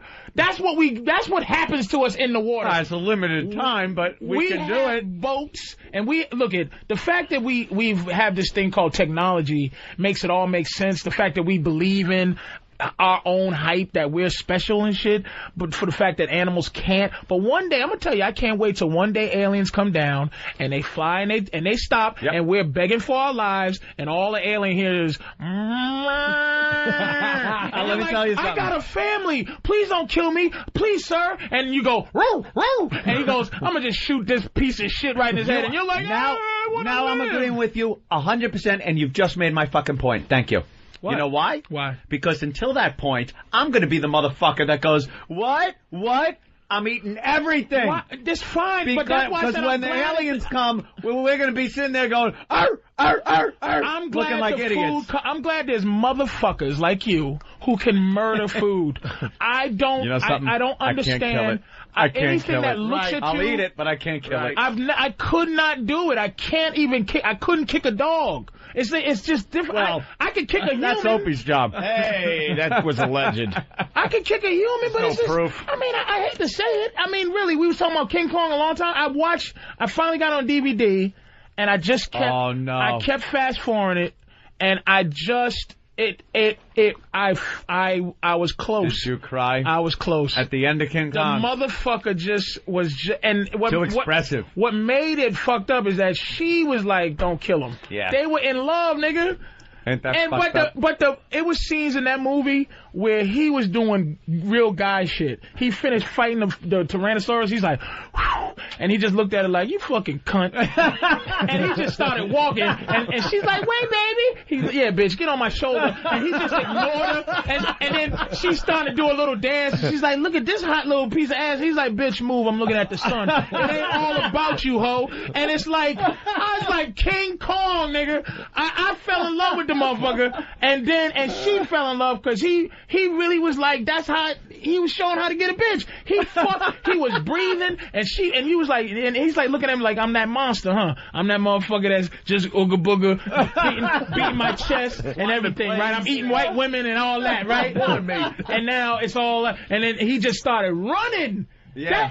I was like, this is fucking amazing what they did with this animal. And then he went on the top of the Empire State Building, dude, and took a fat one for nothing. I was upset. Wasn't it that hurt. bad? I love when human beings die in movies, man. That's why I love, in my monster movies, I need the monster to be somebody that, like the Godzilla. I hated that the new Godzilla. Yeah. Because you felt for it. It had babies. It got stuck in a bridge and it just wanted to live. It's like, make my motherfucking monsters mindless assholes, like the one that like Harryhausen used to make, the Kraken, where he stopped animation, or the monster from 2000 Depths that look at, or the gargantuans that look at a woman and go, that looks delicious, chomp and spit her out. No emotion. No emotion. You don't know where they came from. You don't know why they're like they are. An evil monster. That's it. No family. The original Godzilla. No family. No friends. No nothing. Kill people.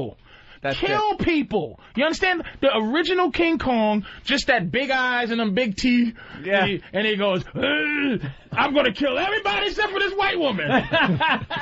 But the other King Kong, like the new one, not the 76. I felt bad for the 76 King Kong.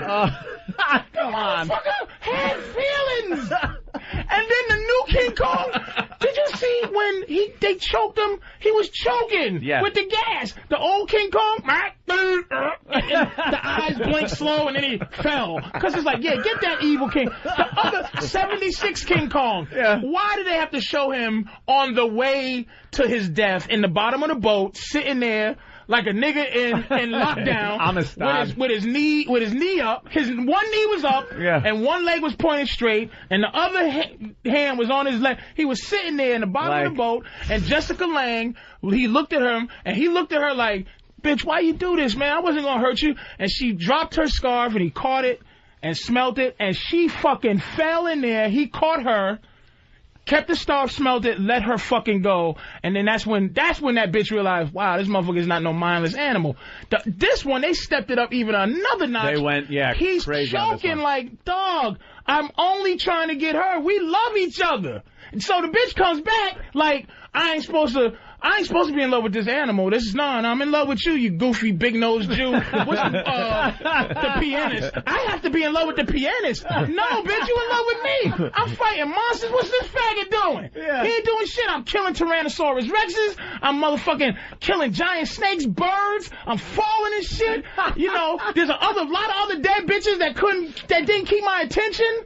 And I introduced you to sunshine. I introduced you to all type of shit. You had no excitement in your life till you fuck with me.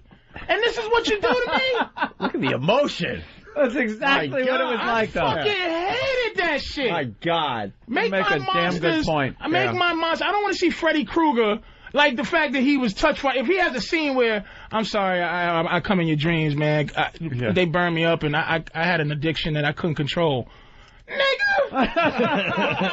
Put your glove knife on and fucking kill a motherfucker. I want to hear your fucking problems. Bitch, motherfucker. I don't want Jason going, look, I drowned. They killed my mama. What would you do? Right. They killed my mama. What would you do? Yeah. You know what I'm saying? Stupid camp kids weren't watching out for me. I drowned. I was sitting there, I was just in the lake, and she chopped my mama's head off, man. Yeah. What would you do? And you go, you know what, Jason? Go do your thing, man. Go do your thing. I don't need that shit. I don't need that. Like Frankenstein. I don't need that. I don't need you feeling for a motherfucker, man. I like the way, though, Frankenstein, the original one, with the girl. The girl, like, gave him the flower and shit, but then he winds up snapping her neck and throwing it down the well or something. And that was sad. I felt like that in my life. What, that you want to throw a little girl down the well? No, that he didn't know. What she did was throw like a doll or something in the water, and he was like, yay! And I've done that before. I just wanted to do the right thing. Like back in the day, used to turn on the fire hydrants and shit. So the fire hydrant water would spray out. So I see this dude named Tony. He would do anything to a girl, and it would just end up fun. And everybody would be laughing at the end. And so I tried to do it, and I took a girl, and he put her in front of the fire hydrant hole, but he knew how to do it. I didn't know how to do it. I just went, I'm copying, I'm getting ready to throw a little girl in the water, and I take her, and I grab her by her arms before she could ever say stop. Her face is in the fire hydrant water. And she's choking, and I let her go, and she flops down in front of the hydrant, with the hydrant is spraying over her, and some of the water's falling in her face, and I just ended hydrant day, because this bitch almost drowned. You fucked it up. I ended hydrant day. Hydrant day. And everybody, thank you, sir. Everybody's chasing me around. You know what I'm saying? That's why I got certain feelings. I was always that awkward motherfucker. And it takes you back. It takes you back being awkward, man, with shit just, I'm the nigga, I'm King Kong. I just wanna, and now it's like your brother and all his friends are coming to jump me because I just wanted to grab your ass and play. Yeah. But you wasn't playing like that. You know? Nah, I agree with you. But veal is tasty. Yeah. Me, I know, right? But I can't do it. All I think about is those little eyes not blinking. Hey, Matt in Jersey. What's up, Matt? What's up, guys? You're calling in. Patrice, you're such a fucking pussy. Man, look, man, have a heart, would you? You are such a pussy, man. And you are a stereotypical black male. You know that? Why? You are scared of the water, and you love you some chicken. You are a fucking pussy. I love chicken, but, if I saw a chicken being murdered, I'd probably change your mind. I would change how I eat it. Sure. John in Tennessee, what's up? Hey, what's going on, boys? Hey.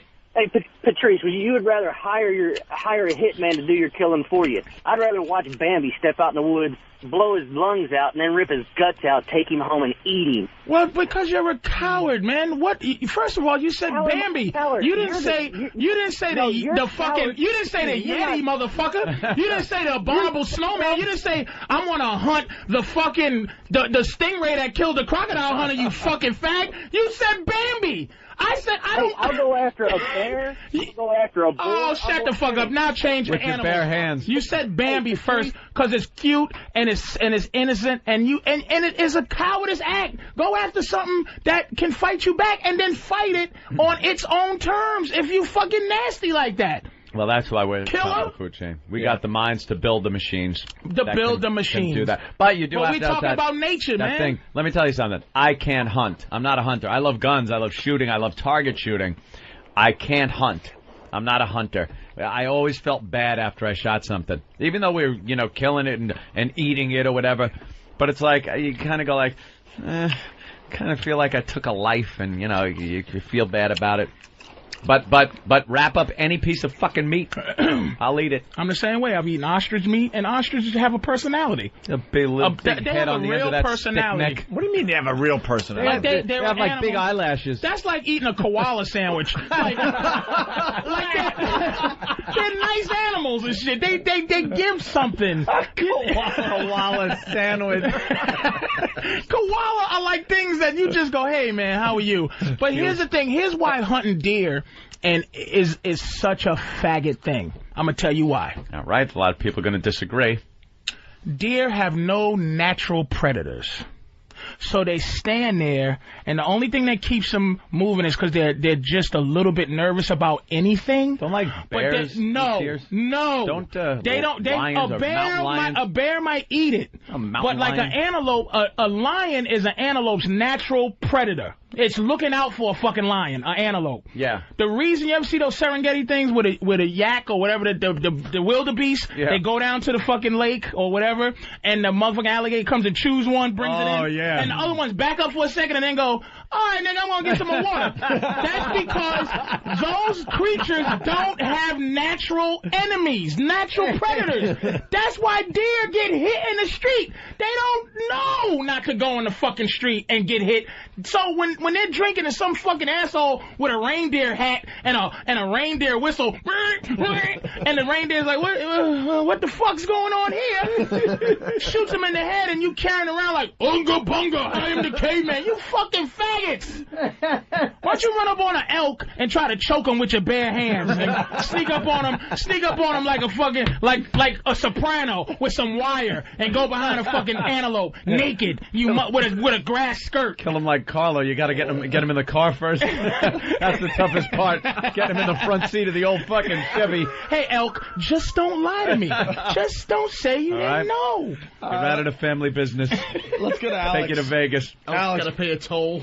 Alex from Miami. Elk at the toll booth. Alex. What the fuck? Hey, how you doing, guys? Hey. Hey, we want to come upstairs? Oh, you did the walkover today? I took the stupid Passover and I didn't make it in time. I just flew down from Miami. I just want to see, see the studio and go with you guys. I just flew from Miami. My arms are killing me. Someone get Alex and bring him upstairs. All right, stay there, Alex. Let's say hi to Ben. What's up, Ben? Hey, guys. Hey. Hey, Patrice, let me overanalyze this for you for just 1 second. Go ahead. Okay, now you don't like to eat veal because you saw what happened to him? Maybe wait, let me preface this, though. Okay. It's not that I'm telling motherfuckers not to eat veal. It's because I saw how they ate veal, and it affected me. Personal decision. I understand that. It is all just affected me, that's all. Personal choice. Maybe Not that's preaching. the same reason you sympathize with King Kong. Maybe he reminds you of your dad. Maybe in the 60s, your dad maybe crossed the line. I never met my dad, you fucking cocksucker. So, Dr. Phil Fuckface. Yeah, look at him. Yeah, just the psychoanalyzing I never met my dad. If anything, maybe King Kong might represent me in a way that maybe I might feel that way in white society. In this society, I might feel you know what that way. whole movie was about. Come Of course, on. it's a Let's be nigga. real here. And that's the sad thing is that I wish it had stayed the 1933 version where it's just a mindless motherfucker. The way that white people back then portrayed a nigga, just a big-eyed, eating motherfuckers, instead of what it would turn. The newest movie was more like a black man than the first movie. First movie was Monster. This one I'm not supposed to identify with. Too? Yes, that's what it is. Because they had her so in love. And in the end, if you watch the new one, in the end, she never goes to the pianist and goes, I love you. She never screamed for his help. she only tried to save the fucking monkey. Yep. So I identify with, not being understood. A big silly motherfucker growing up. I was silly motherfucker. There was an outtake from the first one. Oh boy, here we go. 'Twas beauty killed the nigger. And then they decided to change it just to leave it a little more, obscure than to make it that obvious. You don't think that choking scene was Rodney King when they threw the thing and he's choking and they just keep throwing shit? Or he's I'm surprised they didn't shove a plunger in King Kong's ass, a giant plunger, while he was chained up. I'm surprised. Wait a minute, if you count how many times the plane shot him, 41 times. 41 times. 41 times. Hey, he did pull out his wallet, and it looked like a gun. Swear to God. All right, let's go. Let's do the dumps for today. The dumps. And then, hold on, I want to make sure this guy's here when we get back. Steve. It is Steve. Steve from Florida. Florida. We're going to you next, so stay there. All right. Try to get that guy. Make sure he's there. All right, the dumps for today. Yes, it's 7:20 a.m. Hooking up electrodes to a woman's vagina. See, we knew. See, we just knew, Patrice. Yeah, Patrice O'Neill talking about the Paul R. Nelson commercial. At 7:57, my anus hang loose like a dog's mouth. Borat talking about going to the bathroom. Bang, bang, bang in the anus of another man. Borat. Fill anus with goose liver so there's no tearing. Borat. She is tight like a man's anus. Borat describing his prostitute sister. Tit. Borat. Dog style. Borat. Which didn't make sense in anything, the context or anything. He was talking about a real dog, but what are you going to do? And 8:15, I have never made romance inside another man. You can't even talk about inside. That's not bad. The old days, wow, you could say, fuck him in the ass. That's why we got the XM. All right. Could you? We're going to shove some food down our throats, and we'll continue in just a bit. It's the worst. Nah. Well, Kevin Smith put it best when he goes, when I go to a comic book, superhero movie, I'd like to see him at least punch one guy. Superman didn't fucking do anything. He was too nice. He flew around. He didn't kick any ass. He didn't fly around. He just did a lot of floating. It was floating around. He didn't fly like, Superman. You go 3D on that? Best scene was the airplane, yeah. Did you wear the 3D glasses? You know what? I wanted to shoot some jizz on the 3D screen. I just wanted to take a shit right in the theater. It made me sick. Yeah. I was kept waiting. So I was just talking about this Borat thing. They're giving it all these good stuff, but they gave Superman 4, and I'm almost thinking that any universally loved movie has to stink, because Departed they gave 2.5 in daily. And they give him Borat 3.5, 4, and I think it's probably because they're like, oh, he's so smart and so. I hope it's not one of those critically acclaimed, because critics are assholes. Have you ever seen a critically acclaimed movie that was actually you loved? That they just 47 stars. This is the greatest movie ever made. And that's a good question, actually. I don't know. I can't think offhand. Why does I don't remember the reviews for any films. You see Payback with Mel Gibson? You think that got 4 stars? That was a fantastic movie. Did not see that. You gotta see Payback. People will stop hating him if Payback becomes one of his great movies. All right, hold on. Steve has been on the line for a while. I hate the Road Warrior. I don't care what the fuck he did. I don't care what he did after that. Let's say hi to Steve in Florida. Steve. Hey, guys, what's going on? Hey. Oh, man, I'll tell you. You're not going to believe this one. Saturday night, my old man calls me up. All right, hold on, because I know what you're about to say. You're married? Yeah. How long you been married? About 3.5 years.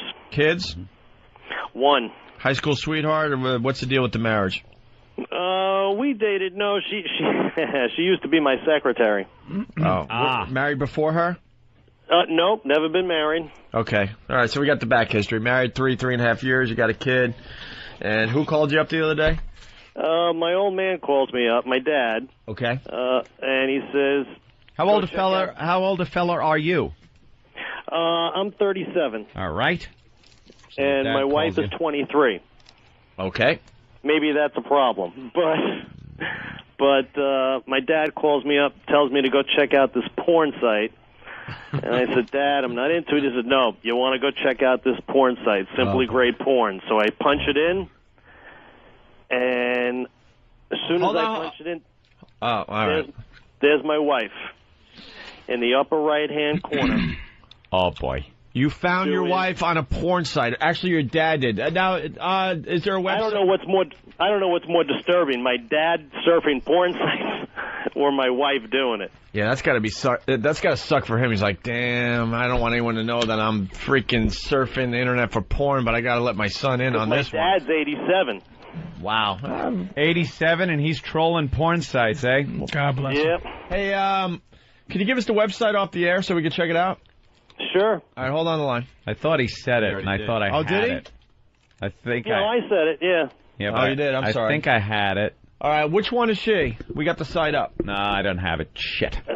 Simply Great Porn. All right. And she's in the right-hand corner. I forgot. That's not her real name, though. What name is on the screen? Sarah. That's your wife? That's my wife. Oh. It's like, hi, I'm Sarah. Come chat with me. Free. Hey, can you turn it that way for a second now? Is this a big, are you trying to just push this website with this dumb story? Because, no, we were willing to bite. Yeah, we could just give you the free plug. I mean, you already did it, but is that really your wife? Come on. No, I swear. So what's the problem?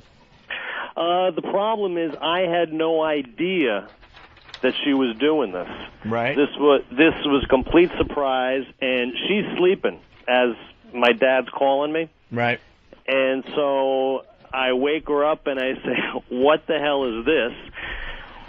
She freaked out. She goes, how did you find it? I says, my dad called me. Okay, if my dad saw it. I says, but that's not the point. The point is, Bravo, she says, Sarah. it's something I've always wanted to do. It was a fantasy.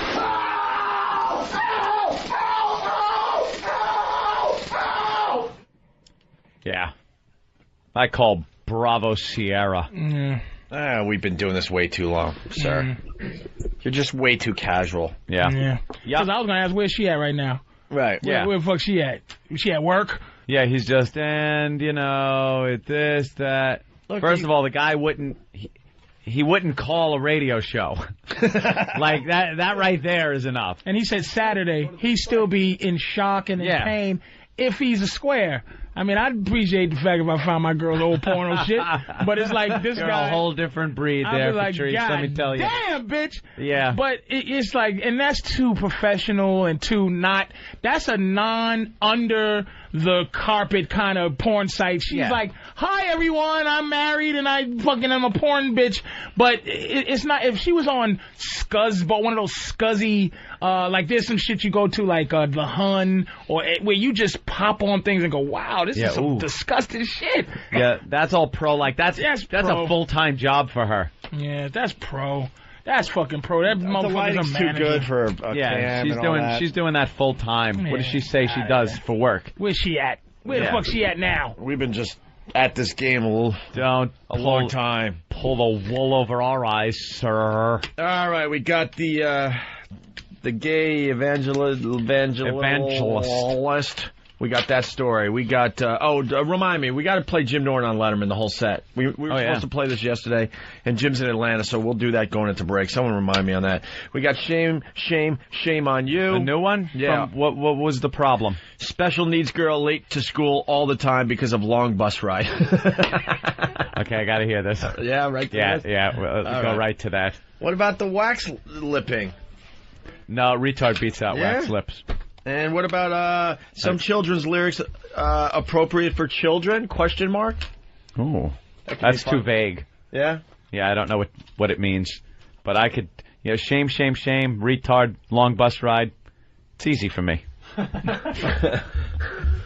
right, let's see. Arnold Diaz, shame on you. Last month, we reported that 17-year-old Andrea Avant, a special needs student, used to love going to school until this year, when the bus trip became a nightmare. Tell me about the bus, Andrea. They're late. They're late. They're late? Yeah, they're late. Every day? Every day. Every day? Yeah, every day. As we told you, the bus Andrea rode had to pick up 17 special needs students on a long route starting in Far Rockaway, winding its way... Well, yeah, because we got to spread them out. You don't want them all in one neighborhood. Got to thin them out. Jesus. On a long route starting in Far Rockaway, winding its way through Queens, not arriving at the Information Technology High School in Long Island City until 9:30 or 10 o'clock, long past the school's 8 o'clock starting time. So, Andrea, you're on the bus for 2 to 3 hours in the morning? 2 to 3 hours in the morning. Oh, who was talking first? And then who stepped in? You know, because... well, you know. Problem. I have a problem with the name of this school. Shouldn't finger painting be in the title of that school somewhere? So how does Arnold help? I don't know, he's a do-gooder. He visits the bus company. Mm-hmm. The long trip, we reported, violated the Education Department's own guidelines that say no student should be on the bus longer than 90 minutes. But Michelle Avant said her daily complaints were falling on deaf ears. But because it's a special needs child or a child who doesn't have a voice, it's like we'll get to it when we get to it. It has to be done now. And we told you, unbelievably, the manager of the Little Richie Bus Company pleaded ignorance. The parents say they've been calling and making complaints, and you're the general manager. Shouldn't you know about the problem? Honestly, I didn't know about the problem. Yeah. No, I didn't. Yeah. Whenever the guy admits to it, right? Like, unless somebody shoves their fist in the camera lens, it doesn't work for him. So it's like, I didn't know about the problem. Yeah.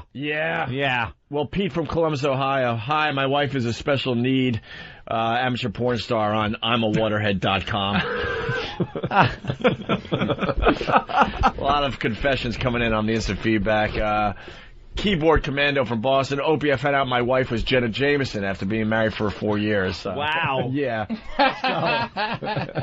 Damn, that must have been a surprise. All right. And finally, Arnold, of course, gets results. Of course he does. So last month, we put the city education department and the school bus company in the Hall of Shame. And what do you know? The next day, the problem was solved. After the broadcast, everything went the way it was supposed to go. More buses were added to the route, just as the parents had been requesting. So instead of having to pick up 17 students all over Queens, now they only have 11 kids on the bus, and it's within my area. The result is Andrea now spends only an hour or so on the bus. After the story, it came here. It came here on time? Yeah, on time. Right, it came here on time. And did you get to school on time? Yeah. In fact, we took these pictures of Andrea's bus arriving at school a few minutes before the 8 o'clock opening bell. She hasn't been late at all since our report. She's not missing any classes, which is great. We're totally pleased. We're extremely pleased. I like to thank Fox. Thank you. Thank you. Good. It's our pleasure. You know who their audience is. Yes, certainly do. That was a lackluster shame.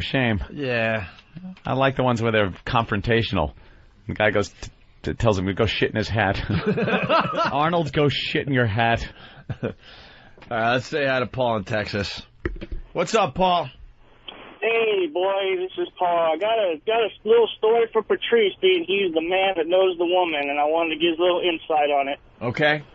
All right, dated a girl for a year and a half. She's 21, I was 35. We both came out of bad marriages, right? Everything was going cool. I let her get close to my kids. We decided to move back to Texas, where she's from. And, she's one of these girls, that told me that, I'll never cheat, I'm loyal, I don't lie, blah, blah, blah. And, I drive a truck, and she was cool with that. And came home, it was the 25th, right around the 25th of October. Kind of sensed something was wrong, And then everything seemed all right, She needed a new cell phone, got her new cell phone.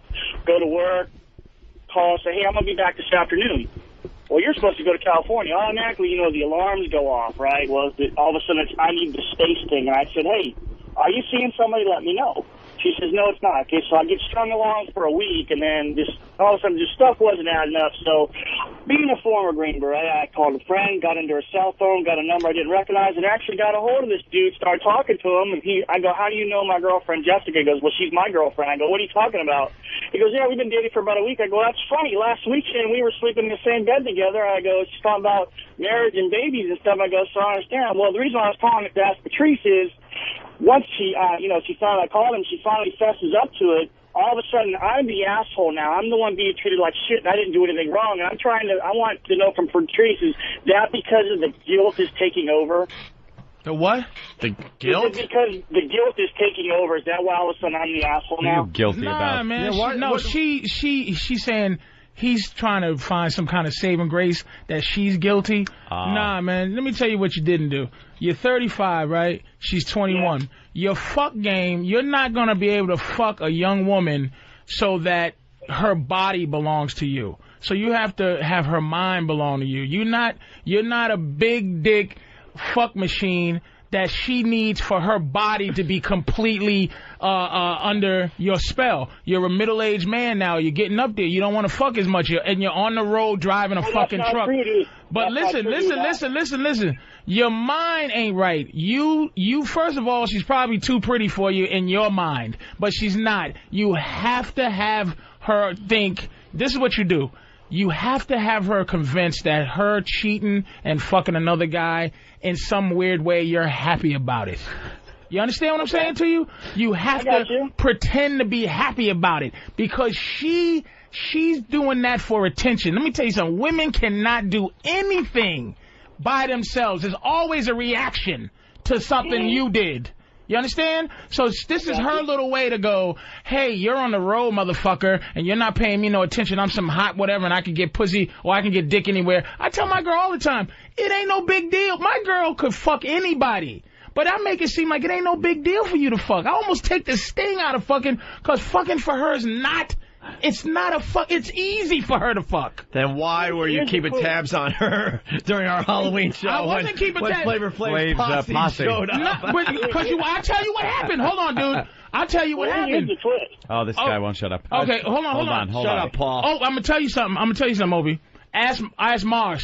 Mm-hmm. I'll get up and walk away. Mars is like a 50 grip black belt or some shit. Yeah. He's like, dude. They're fucking talking to your fucking girl. I go, calm down, Mom. Calm down. Listen, they're doing their job. They're trying to fuck her. And this pertains to this dude. The only way I can keep my girl from fucking Flav's guys is that I'm on her mind. You understand what I'm saying? You have to be on her mind, like she has to say, it's not worth losing this for maybe the potential better fuck. Do you understand what I'm saying? The fuck means nothing to her. Dick means nothing to women. Do you understand that shit? It's easy for them to get. You have to make your knowledge, your guidance, and your slight love. You give them love like little bits of medicine. My girl says, you know what I say when my girl says I love you? I say you should. Like taking a vitamin every day. You should. There you go. You fucking should. Because it's easy. It's not easy for you to get love. I'm a pimp. Except if I don't have bitches on the street. Right. Because that's that one little weak part of me where it's like, I'd like, keep your money if you're fucking. It's your pussy. But you treat him like that koala bear. She was keeping tabs on me because let me say this correctly. I've devised a way, and you see my girl, she's a good-looking girl, man. I've devised a way to have her discredit the fact that she can fuck anytime she wants by seeing the way I need. She knows that a guy has to have no affection, no liking towards her to fuck her. She knows that in order for me to get pussy, that most of the time a girl that wants to fuck me feels about me the way she does. So it's moving in on her territory. Right. If a guy fucks her frivolously, it's not moving in on my territory. That's just you giving up your pussy. Hey, that's on. Hey, you doing me a fucking favor. Now I can go shop again. You know what I mean? I can go open up the human resources department. That's why I act the way I fucking act. Do you understand what I'm saying? Dude, this is what you did. You, as a 35-year-old man, you need to give her guidance, man. Stop trying to catch up to her. Have her catch up to you. You are better than her. You understand? Think about this. You're 35 years old. She's 21. That's 14 years her senior. Now, do you think that, what's 14 years? 8 years old or 7 years old? Do you think a 7-year-old would let a 21-year-old or a 21-year-old would let a 7-year-old dominate her mentally or dominate them? And you're going to guide a 7-year-old if you're 21, right? Right. So you are still 14 years older than her. Guide the bitch. You're not guiding her. Don't dump her. She's just goofy. She's goofy. I was trying to guide her. I'm telling you, Patrice, I'm being honest right now. I was trying to guide her, and the thing is, it never was about sex. She just she wasn't a sexual person. She would rather lay down and cuddle. That was more important to her than sex. And I was like, okay, but see, I'm a very sexual person, and, 3-4 times a night I want to go, where she never wanted to, and it had always been that way. And the thing is, I walked away from everything in Virginia to go back with this girl, and it just came out of the blue. It was like 1 minute, it was like move on. Yeah, dude. Let me tell you what you are right now. You are, if life was a road, you are behind. You are 3 cars behind, and you on a dead end, one-way street, you're 3 cars behind and you can't pass her. You're stuck. Soon as you said, I'm going to drop everything, which innately makes you unattractive to a woman. You drop everything. You're in a Taurus trying to keep up with a sports car. It's take the next exit, man. Learn from this, man. Because, you could turn it around, but it might take more time than you need. Actually, I don't. And I'm not mad about it because the fact that she was young. I'm not mad about it. I'm a little hurt about it, but I'm not mad about it. All right. I'm going to walk away from it because I look at it as a learning experience. All right, Paul. Good luck to you, all right, buddy? Good luck, buddy. All right. Yeah. Hey, wow. Doug in Canada, he's got a confession too, Ant. On the instant feedback, Doug writes, I found out my wife is tub girl. He's having a problem dealing with that today. So let's say hi to Brad and Phillip. Yikes. Brad, what's up? Yeah, I just wanted to give Patrice some props, man. He really knows his women shit, man. Yeah. I'm a fat motherfucker in a world where I don't want to date fat bitches. So I got to figure it out. And I figured it worked out that women aren't us. Nope. I am not fucking a woman version of me. We keep going back to that Halloween show. Another observation I had. Everybody at the Opie and Anthony Halloween show was checking up on their women. When Flavor Flav and his posse showed up. I never saw more checking up going on. I don't think so. Oh, man, what's it happening? I don't think you was checking up on your girl like that. You just don't want them to be harassed. I have no problem admitting it. I did a little more checking up than I usually do. Well, look, a little more. If I'm not mistaken, I came back and your girl was having a conversation. I don't know if it was survival technique to have a conversation. I think even Miserable Bonnie was having conversations. Yeah. Your girl was walking around with her fake Marilyn Monroe or whatever she was trying to be.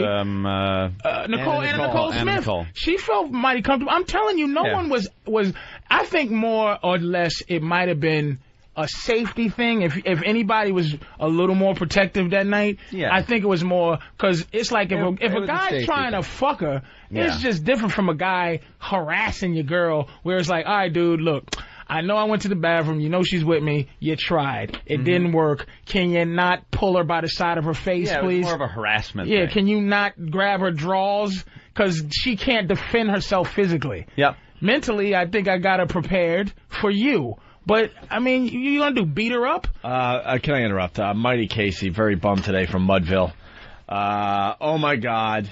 I just realized that horse gag girl is my mom. No. Sorry to hear that.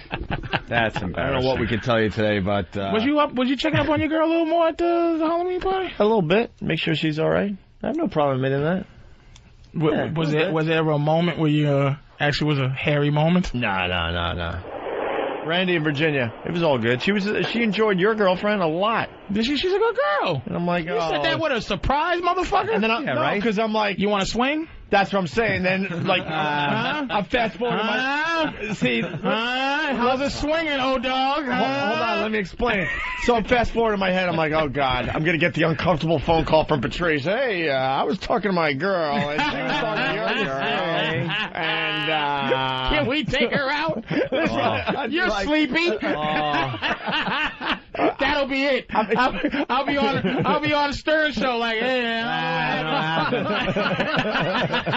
I'm expecting that phone call from you. You just feeling it out just to say, Fuck. Oh shit! He was like, listen, and you probably tired to ask her, what did you tell? Hey, listen, don't be talking to this girl. Next thing you know. No, she thinks you got a good one, man. She's a good girl. Yeah, absolutely. Randy in Virginia. Randy. Yeah, man, I got to give it up to Patrice.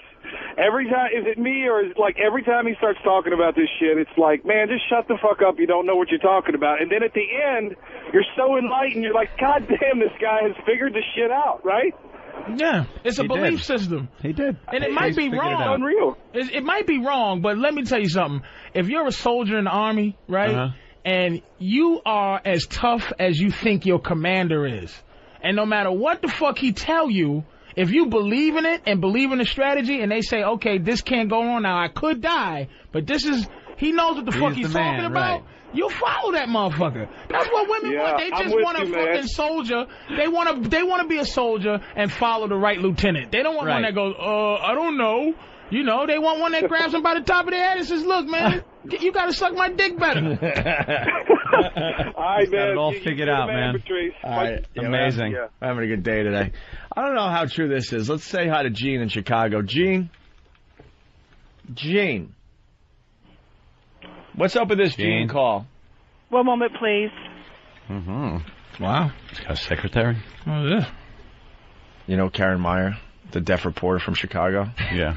This is her friend Jean. Oh. And supposedly, a friend of Karen Meyer using internet relay service to talk to us. Oh. So I think Karen Meyer, who's deaf, wants to say a thing or two. All right. About all the stories we played? Yeah, I guess. Okay.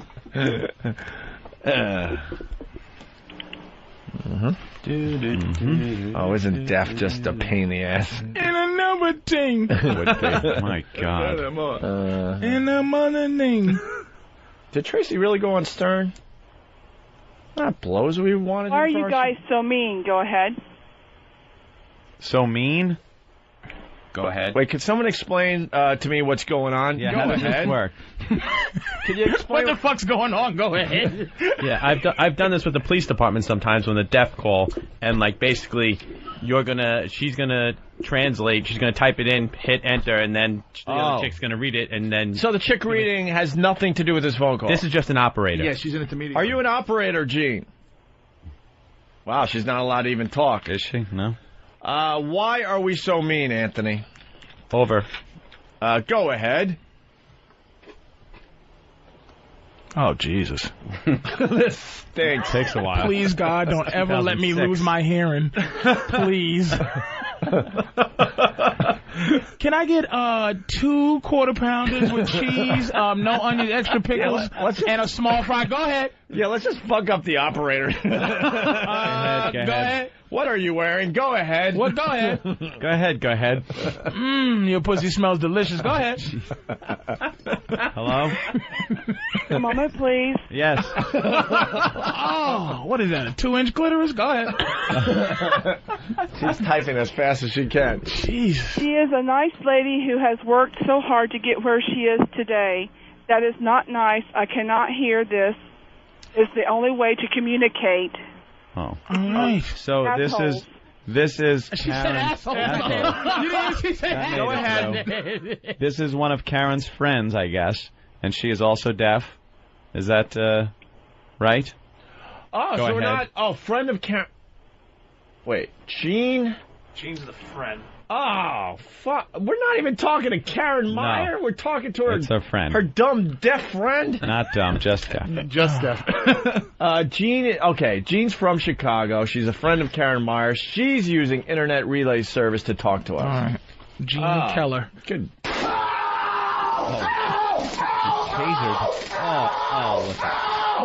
Good luck typing that. Go ahead. Go ahead. Go ahead. Ouch. Ouch. Ouch. Go ahead. Well, Captain Jersey really bummed out today. Oh, my God. He's from North Virginia, Anthony. Damn it.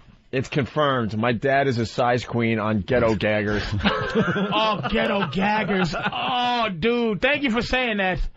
What? Is that a good spot? Site? Yeah. GhettoGaggers.com, baby. What is GhettoGaggers.com? I'm telling you, I have never bought the subscription to a site. Yeah. You did to that one? I bought Ghetto Gaggers, dude. I fucking downloaded every single one.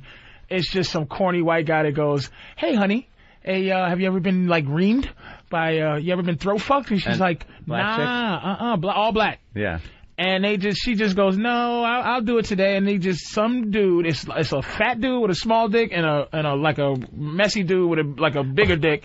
And he just goes, "You ready?" And they go, "Uh-huh." And it's just a lot of choking. It's just horrendously evil, man. Just Ghetto like Gaggers, unbelievable. But with a white guy and a black girl. Yeah.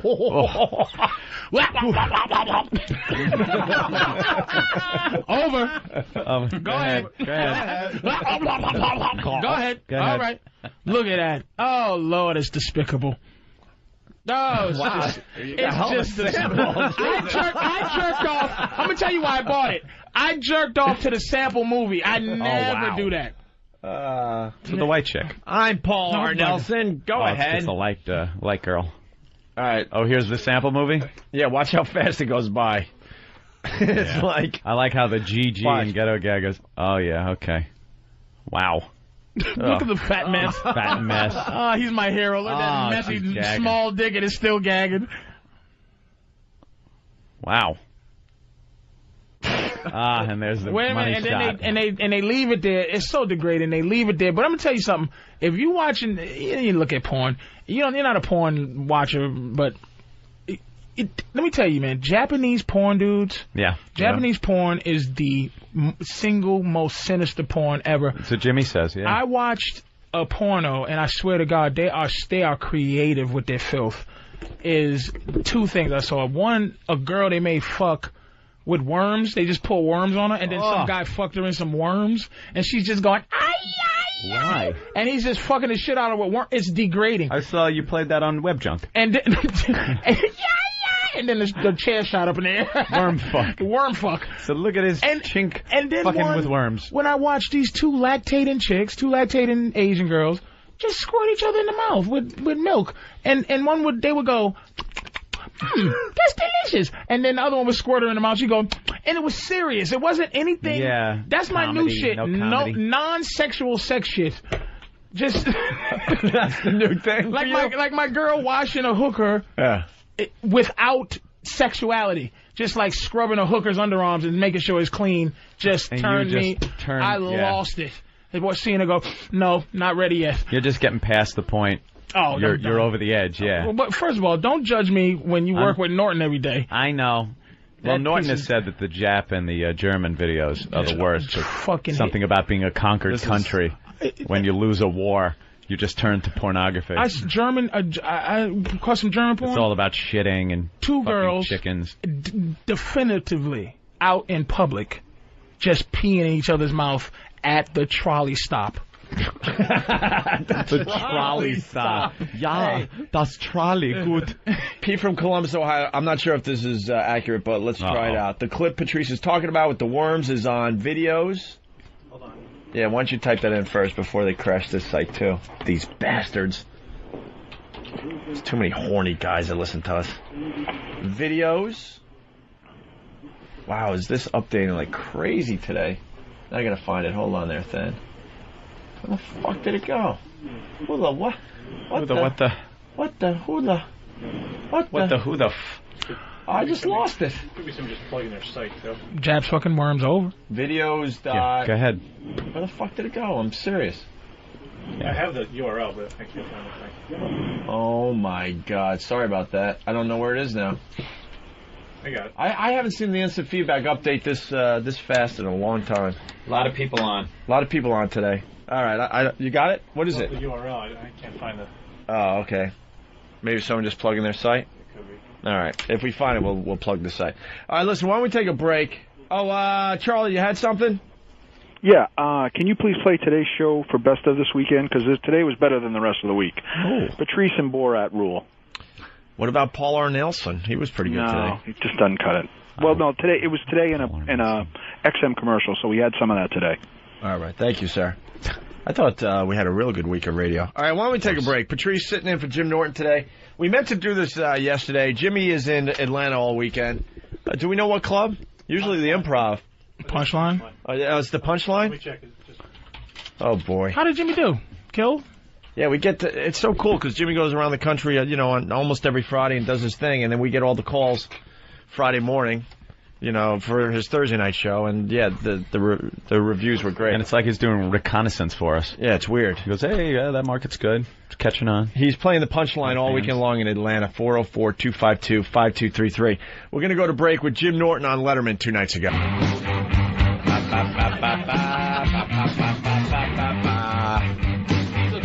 All right, well, woman gets half of her lip waxed off. So what, motherfucker? In Harlem.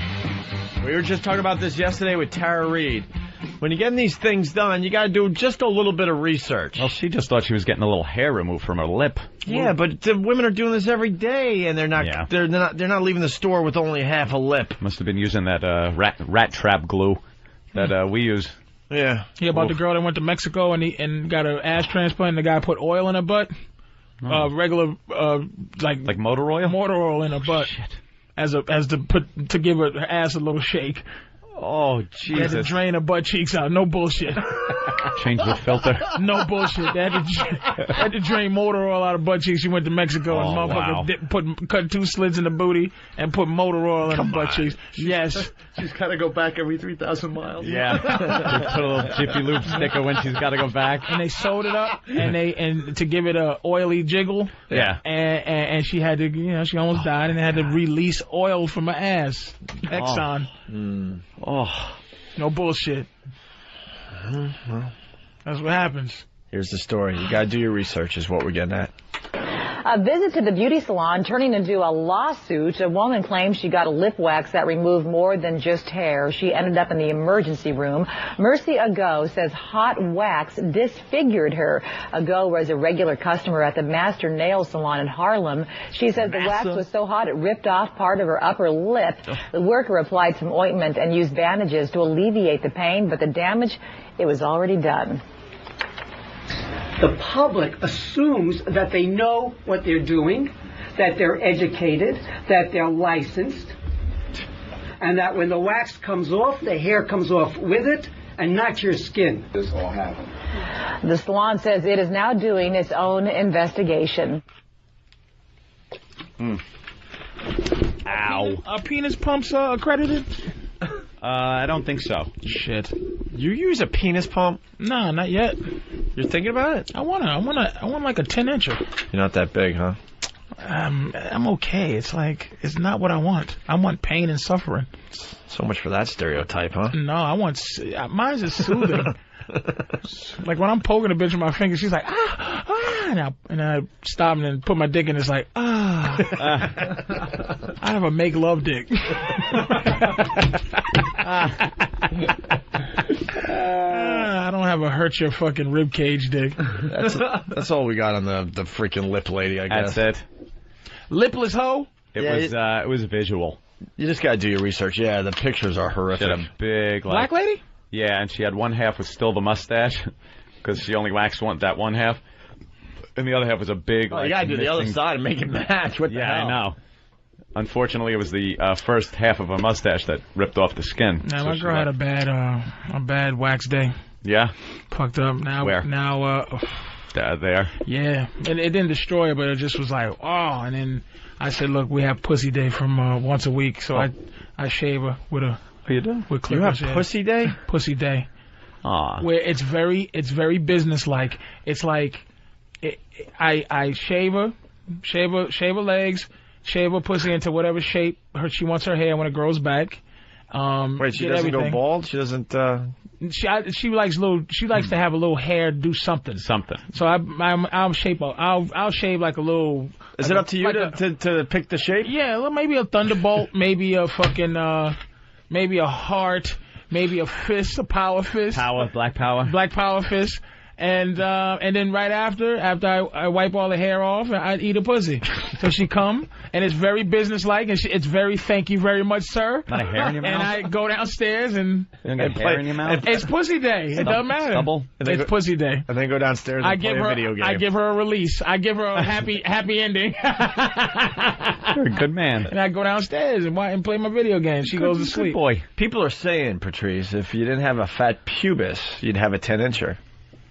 A fat pubis. Oh, the meaty thing? Have you pushed all that back to see how big it would be? I've done that before. Does it add I've anything? even shaved. Oh, to give it all shaft. And trust me, look it, man, it's not, put it this way, when I watch porn, I get upset. Yeah. I seen a guy get a double-handed jerk, and I just almost fainted out of sadness. I have a fucking good-sized dick, but I don't want a good-sized dick. I want this mic stand. I want to fold it like this. I want to adjust my dick. You want to fold it before you go outside. I watched porn last night. I couldn't sleep. It was 2:30 in the morning, so I said, let me just jerk off and get in the shower afterwards, right? So I'm I watching some Oriental gangbang, all black dudes banging these Asian girls. Jesus, every night. And afterwards, they do a thing where they judge the girls, and they go, what do you give her, man? And they're like 10. I give her a 5. I give her a 7. And dudes are standing there after the aftermath. Yeah. And some of the guys' dicks are so big that where it would stick out and then hang down. Some of those dudes, the sticking out, hang down part where the dick starts to bend. Yeah. That part before it hangs down is bigger than my dick. Is a full dick. Is a full other dick. And it bugs me. That's gotta suck. It bugs me. Filled up, it's decent. Like I said, if my dick was in Vietnam, yeah, some dudes' dicks can kill a whole village. Come in, everybody dead. My dick crawls around in the bushes with a knife in his mouth. Might take out a foot. Cut your throat and then hide back in the forest. Hey, with that, let's go to Mike in Canada. Mike. Hey, Patrice, Mike. thank you so much, Patrice. You give me a lot of great advice. I used to think you were just a prick, but now I know you speak the truth. I do the same thing with my wife's pussy, but I just got to call you out and ask you what a thunderbolt looks like. It's you got to wait till the hair grows a little bit. You start from the clear and you just go up. What he's getting at, it's a lightning. You know, a lightning bolt maybe. You said thunderbolt, so well, they have that in They say that shit in cartoons. It's thunderbolt, you bastard. All right, picky. That's how dumb I am. I would have been sitting there going, yes. And he would have said, thunderbolt. I would have been like, Lord of Jesus. Lord, thunderbolt. What's wrong with thunderbolt, sir? Let's get to one of the big stories of the day. This is just a wonderful story. Boy, that lightning was loud. We heard about this today, and we have a procedure in our church for an independent board to come in whenever there's allegations of a problem, and then they do a thorough... Well, this isn't the actual story, unfortunately. That's a thorough investigation. Is this are they talking to the dude? Talking to the dude, yeah. That got caught? Yeah. And now he had to quit? Yes. All right, the story goes, the president of the National Association of Evangelicals... An outspoken opponent of gay marriage has given up his post while a church panel investigates allegations he paid a man for sex. It's the post that was up his ass. The Rev. Ted Haggard resigned as president of the 30 million member association Thursday after being accused of paying the man for monthly trysts over the past 3 years. I guess once a month for 3 years.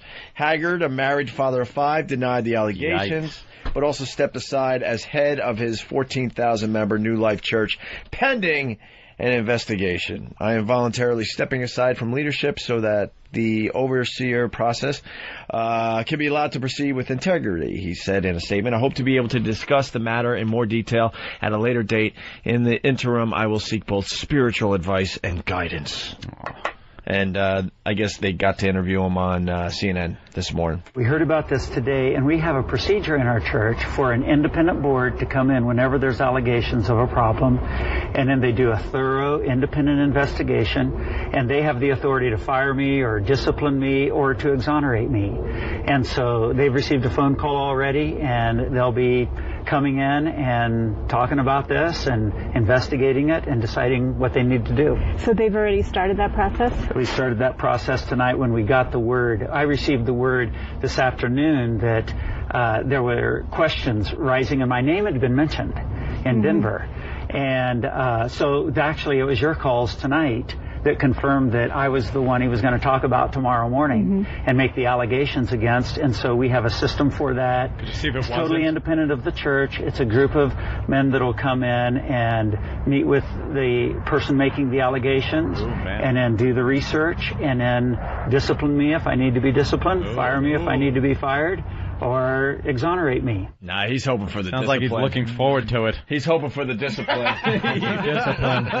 Can only imagine what kind of discipline they have at that church. Old-fashioned hoods in the and basement. all chanting. Right. A lot of candles lit. Paddle. Yeah. Robes with hoods. Damn. Fraternity paddles. Yeah. You've been bad, boy. And then reporter asked if he knows any gay men. Do you know Mike Jones? No, I do not know Mike Jones. Do you know any gay men in Denver? Well, we pastor a church with 14,000 people, and so I know a lot of men and women, and I don't know that I know any gay men in Denver. However, there could be people that come to the church that are gay men or whatever that I know that I don't know are gay men. Okay. Have you had a relationship with? I have not. Oh, boy. Oh, no. You have. Yeah. That sounded a little... I've studied speech and... gay men that I didn't know were gay men that sometimes were gay that I was with at the church, but not Right. with, because they're gay men. First of all, the voice a little gay. Does he have the gay voice a little bit? Second of all, he answers the question before the question is... I already got an answer. Right. Officially asked. He answers it poorly. He answers way too fast. That's someone that is like... or whatever that I know that I don't know are gay men. Okay. Have you had a relationship with? I have not. Any kind of... I've not. No. Have you? No. Stop it. Okay. Have you had a relationship with? I have not. Any kind of relationship I've at all? never had a gay relationship with anybody, and I'm steady with my wife. I'm faithful to my wife. And so I don't know if this is election year politics or if this has to do with the marriage amendment or what it is, but I'm not even the guy that'll investigate it or question it. I don't know what the dynamics are, but this independent group will come in and do that. All right. Well, good luck to you. I guess what happened, the guy that was servicing him... Yeah. Just had it with this guy saying that he was against, all this gay stuff, gay marriage, right? And he finally had what a hypocrite! You kidding me? It's all right. I'm gonna pop you right out of the closet. Yeah, he's calling me once what did he say? Once a week or something like that? Once a month. What is this? Press 9 to hear more options. Press How's 0 that? to replay Oh. this message. Press 4. What happened? Patrice's message. About this message. Is it me? Today. Today's pussy day? Today's pussy day. Oh. Wait a minute. Call you? Is she listening? Pussy day. No, she just is reminding you that it's pussy day. What shape you going for today, Patrice? It's pussy day. Just in case you didn't believe Patrice. We believe everything you say. No. So Patrice don't lie. What shape are you going for today? I think I'm going to do a heart. Aww. That's romantical. I'm going to do a small heart on the cooch. Then eat it and go play video games. Video games. All right, Does Angel. she just lay there all sleepy and stuff when you're done playing video games? Angel. Yeah, she's like out, down for the count. Took care of her. Done. Angel. Hello. Hi, Angel. Hi. How's Ohio? Oh, pretty good. I just wanted to ask Patrice if if he was interested in swinging with me and my husband. We're full swap. You know what? Wait, she's what's full swap? Well, yeah, I fuck her and her husband fucks my girl. But there's other options? I thought if you swing, it's... Well, swinging could be, you know, it could be 2 girls, a guy. That's all swinging. But a full swap is that's you. I fuck her and and her husband fucks my girl. And what are you just in the same room and? Well, yeah, and it's not just like looking over, ready, set, and fuck. It's like I start with her, with my girl. He does this thing with his woman, and they kind of show each other. We kind of show what we do with each other. And then as soon as, you know, everybody's feeling like, this is getting hot. I like what you do to your girl. And I like what, and you go, and action. And then it's like, you know, and then we both kind of are looking at each other, see what you're doing to each other's girl and see what you're doing to each other's guy and shit. And then you kind of get into each other. And you size each other up. So, and do you size each other? Make sure that there's no code that he's finger popping me too hard or he's sucking something I don't want to be sucked. It's like you looking and once your girl's comfortable and his girl's everybody's comfortable, then you can go at it and then you can add your own little touch to the whole. Do you say that thing. Though? Do you go, his cock's bigger than mine? God damn it, he's got a big cock. Because we swung one time and the guy had a decent sized jammy and my girl went at it, but I was cool because she was into the dude. You know, she was like, the dude was, you know, she liked him and she like, you know, he was eating the pussy right. She didn't give me no help me looks, you know, and you've gotten the help me look? Yeah, with motherfuckers that come in and try to like pimp, like, okay, fucked up swingers motherfucker that come in and one of the dudes tries to finagle it so he's fucking your girl and you not fucking his girl. So he's trying to direct you on what to do to his girl while he's trying to... It's a weird thing if you get an asshole. But see, real swingers are good people, real respectful, real, you know, hey, look, I ain't trying to do nothing funny with your girl. I mean, I know I'm fucking her. I got 2 questions. No jealousy ever? Not there because it's like I don't get the mentality, man. You know, I would be out of my mind. It's hot, man. But see, you're I don't know how long y'all been together, but there will be a time where you go, what swinging is just somebody else into your person. Like if you get a little bored, if you get a little bit taken, like you take for granted the situation to watch another person pleasing your woman, and she's watching another chick being like, she's saying, yeah, she, like, for a guy, it's more like, damn, this guy finds my girl hot, and I like that. For a woman, it's like, oh, my man can fuck like I thought he could, because this bitch is into him. You Listen to understand? her. Listen to her. Oh, yeah. Angel knows. Here's the other question.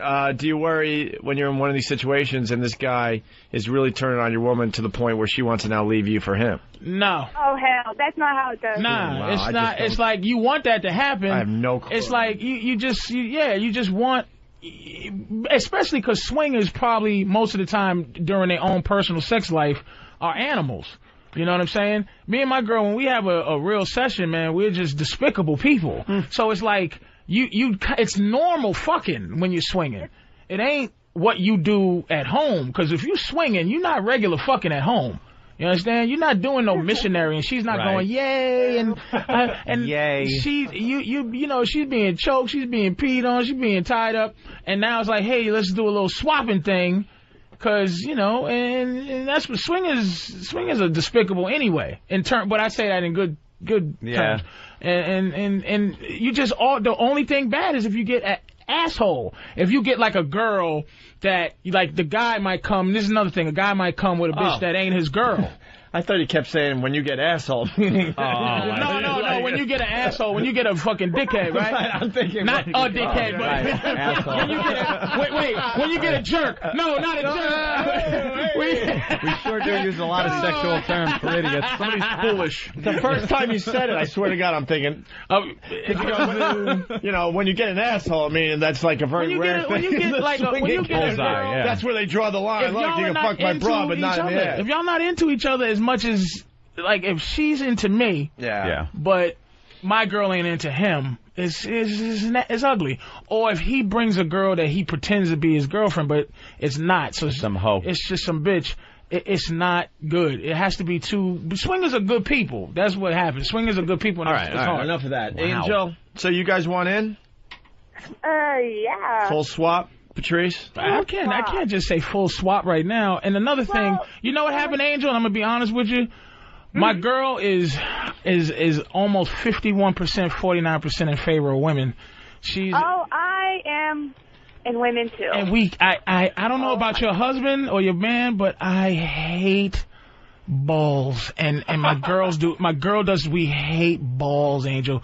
I just hate it. And it's not that it's a jealousy thing. It's just some other ball. I have trouble with another pair of balls in there because I'm an intimate dude. Like I'm into.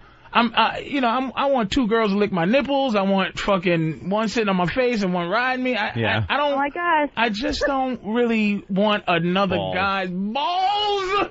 And I don't blame him if he don't want my ball. I'm a mess. I don't want to be around up some other dude naked. Well, you're honest, and that's the way to be. You're honest about what you want. You're just looking for Angel. a girlfriend in your relationship. Yeah. We're letting her go? Well, I don't know. What you looking like, pumpkin puss? I have you ever heard of Swing Lifestyle? Oh, I thought she was going to mention a disease. I have, here we go, scoliosis and psoriasis. Where are you at? I have a profile up if you want to see it. Yeah, but you have to be logged in and all that shit. You have to be logged in and stuff. If Jimmy was here, he'd be eating up this info. Because he'd be just like, I'll just watch you two fucking, I'll jerk off. And you know what? You sound sexy, and she sounds confident. Because any girl that says, look at my girl, and you're how old? I'm 20. Oh, God. And I'm Are you thinking about breaking up with this motherfucker at all in the near future? I hate to cock block him, but I just a mere child. Yeah, 20. That's so delicious. And my girl's a predator, too. She'd be... A predator. I'll be 21 in a couple weeks, and we can go celebrate my birthday. Oh, all right. See if we all like each other. All right. Oh, delicious. That's Give us some illegal booze in the next couple of weeks. Angel, hold on the line. Okay. They want to give you a prize. Yeah, that's They it. want to give you a John Mellencamp CD for that call today. Yeah, please hold on the line. 20-year-old. For your Burger King coupons. Did you ever fuck another guy's girl while he just watched you? No. Mm-mm. No. Nah, he'd have to be, because my girl would have to be there, so she had to be involved. Never. Yeah, your girl would have to. Is there a reason you're asking this? No, actually, years ago when I was like 21, and I went to a swing club.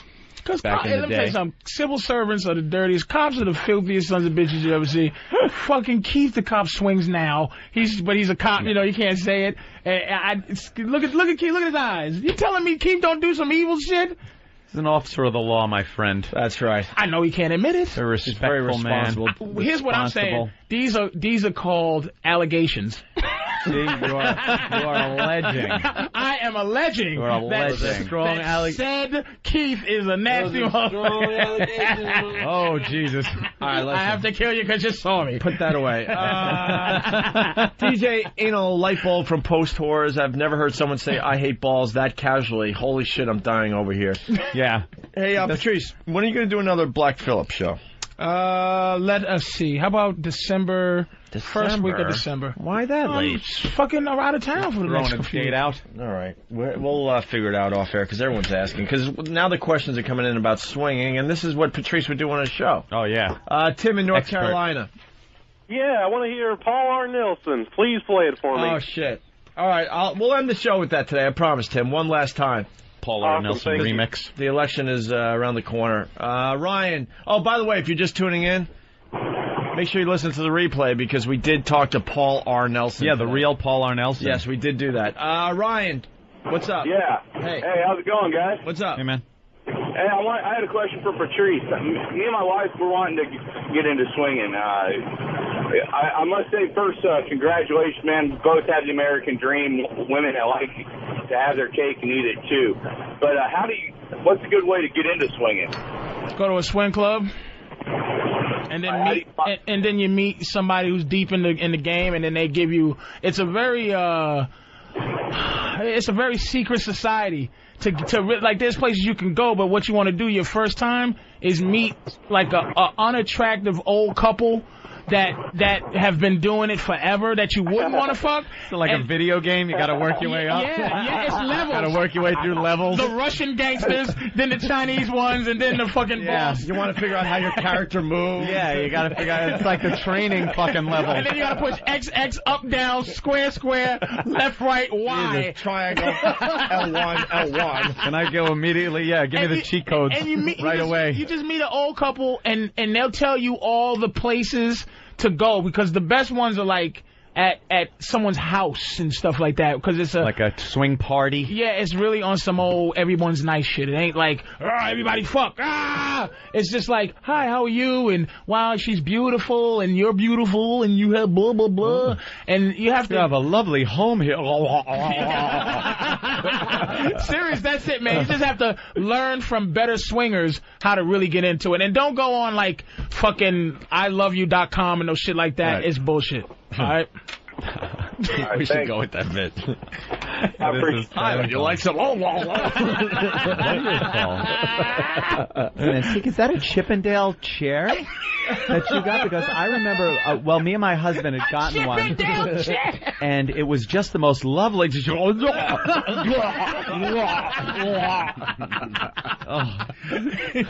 Don't come on the chair. Let me give you a tour of the house. Tour of the house first. Yeah, you don't want to just jump in and start fucking. It's got to be kind of. It ain't like Rome, nice. Nigga. It's like, hi, how are you? Spaghetti. Right. You know, boy, that meatball looks good going down your throat, and then All right, hey, another mission for the pests. Yes. Go on Howard Stern's websites and ask why Howard is advertising on our show all day long today. Oh, is that what happened? Yeah. Because remember, like, Tom came running in? Yeah. Because we got word that Howard's, like, running commercials on our show. If we suck so bad, why is he using our show to promote his shit? Yeah, why would you So Tom ran in because... no listeners. I forgot to mention this when it happened, because then the show was just flying by with Borat and everything else that was going on. Shit going on. So Tom ran in and said he's taking care of the problem in New York. Well, it wasn't taken care of in Washington, Philly, Boston, and every other station we were on earlier this morning. Howard using our air to promote his shit. Whatever. Take their money. But has no problem, It's their money. Saying how much we suck and how much we've failed in the last 2 years. Yeah. So why don't you go and ask why he needed to do that today? Do you think they go around and say, what are the least popular radio shows? Book all those. Let's buy those, the ones that don't have any listeners. Or do you think they sit around and go, who really has the but he has big to prove audience? all that, and he just shows that he's full of shit. Of course. That's what I'm getting at. Of course. You won't hear us advertising on his show. No. That's for sure. Well, we would do it as a goof just to get under his skin, probably. I don't think he's doing it to get under our skin. He's just that desperate. Yeah. See how we spin things? That's what's happening. Are we ready for line of the day? It's the goddamn truth. Line of the day. Oh, boy.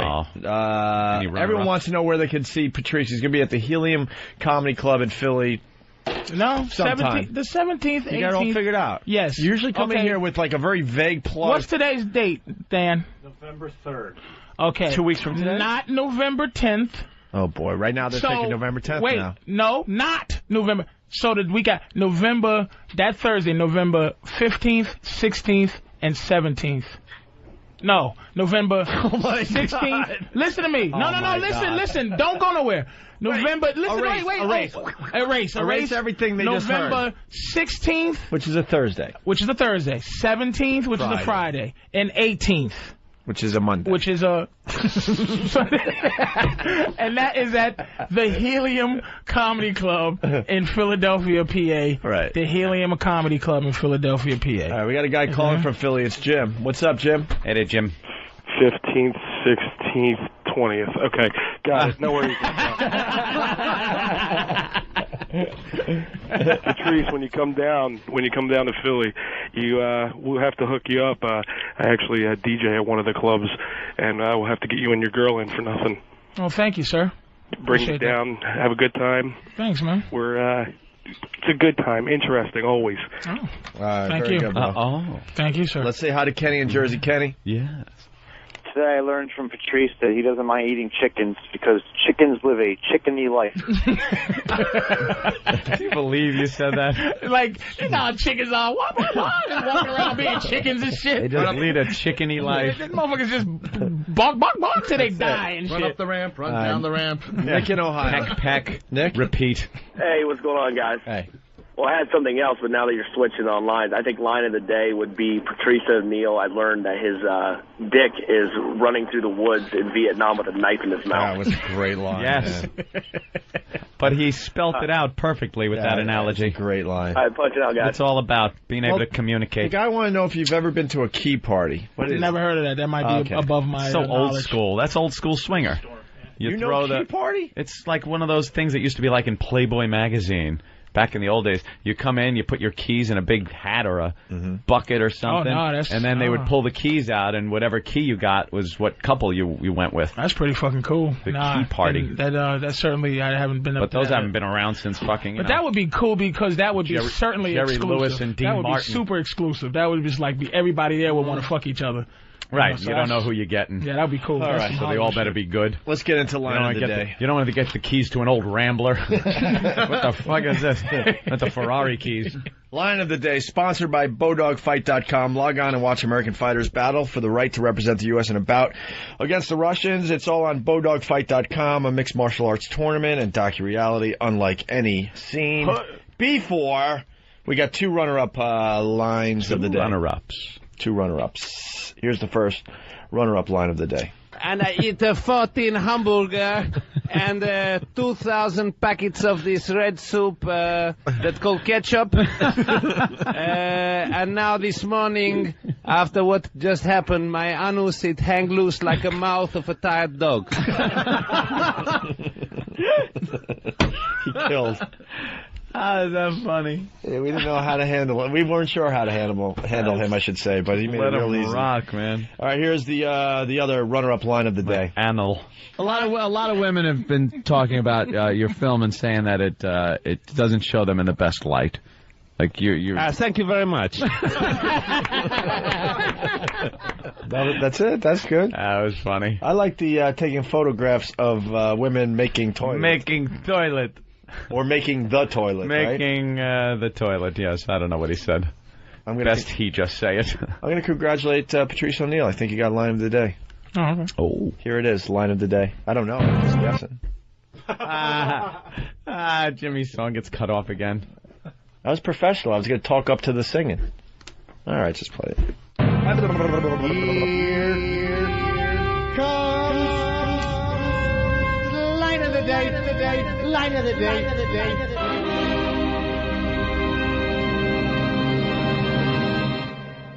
If my dick was in Vietnam, some dudes' dicks can kill a whole village. Come in, everybody's dead. My dick crawls around in the bushes with a knife in his mouth. Might take out a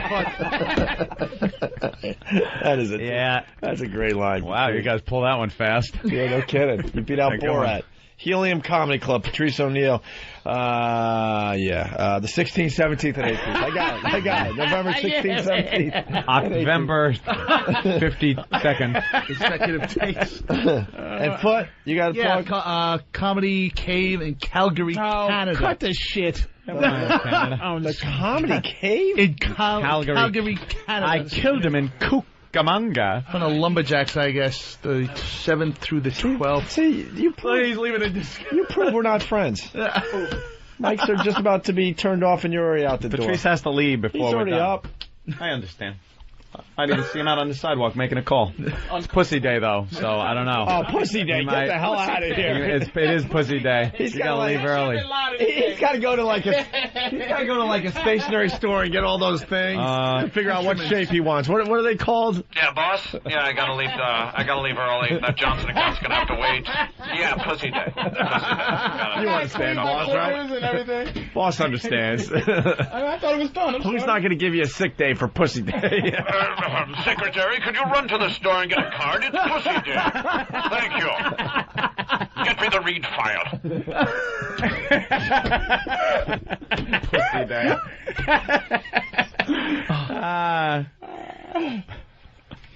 It's pussy day. Okay, what else can you say? It's pussy What day. else can you say when it's pussy day? Trim it up for it, make it look nice. If I'm going to complain about it being a hairy mess, I got to be willing to do You something. are a good man. Hey, Genuine good man. We're off for a couple of days. Oh, yeah? Yeah, the boss is over at the other place not happy, but the XM boss is very happy. Yeah, they don't care. Because they know we've been working really hard. I'm going up to Rochester. The next show we do will be Wednesday. Wow. What you doing in Rochester? It's my mentor's birthday, Brother Weeze. Brother Weeze. I met him in Montreal. He's amazing. Brother Weeze is, I think he's turning the big 6-0. Jesus. Maybe he doesn't want me to announce that. I think he's making believe he's 50. He's like a grizzly old dude. Yeah, he's great. So there's a whole thing going on up there, a roast and a charity event and all that, and you know, it's important to me. So I'm gonna be gone for a couple days. He's in Montreal. He goes, oh, Patrice, I know, man. Get him over here. I sat down. He goes, yeah. All right, get out of here. The interview was, I don't give a fuck. I'm out of here, man. I gotta go. He truly is the man. So wish him a happy birthday. He works for 96 WCMF in Rochester. He's wish him a happy 96. birthday.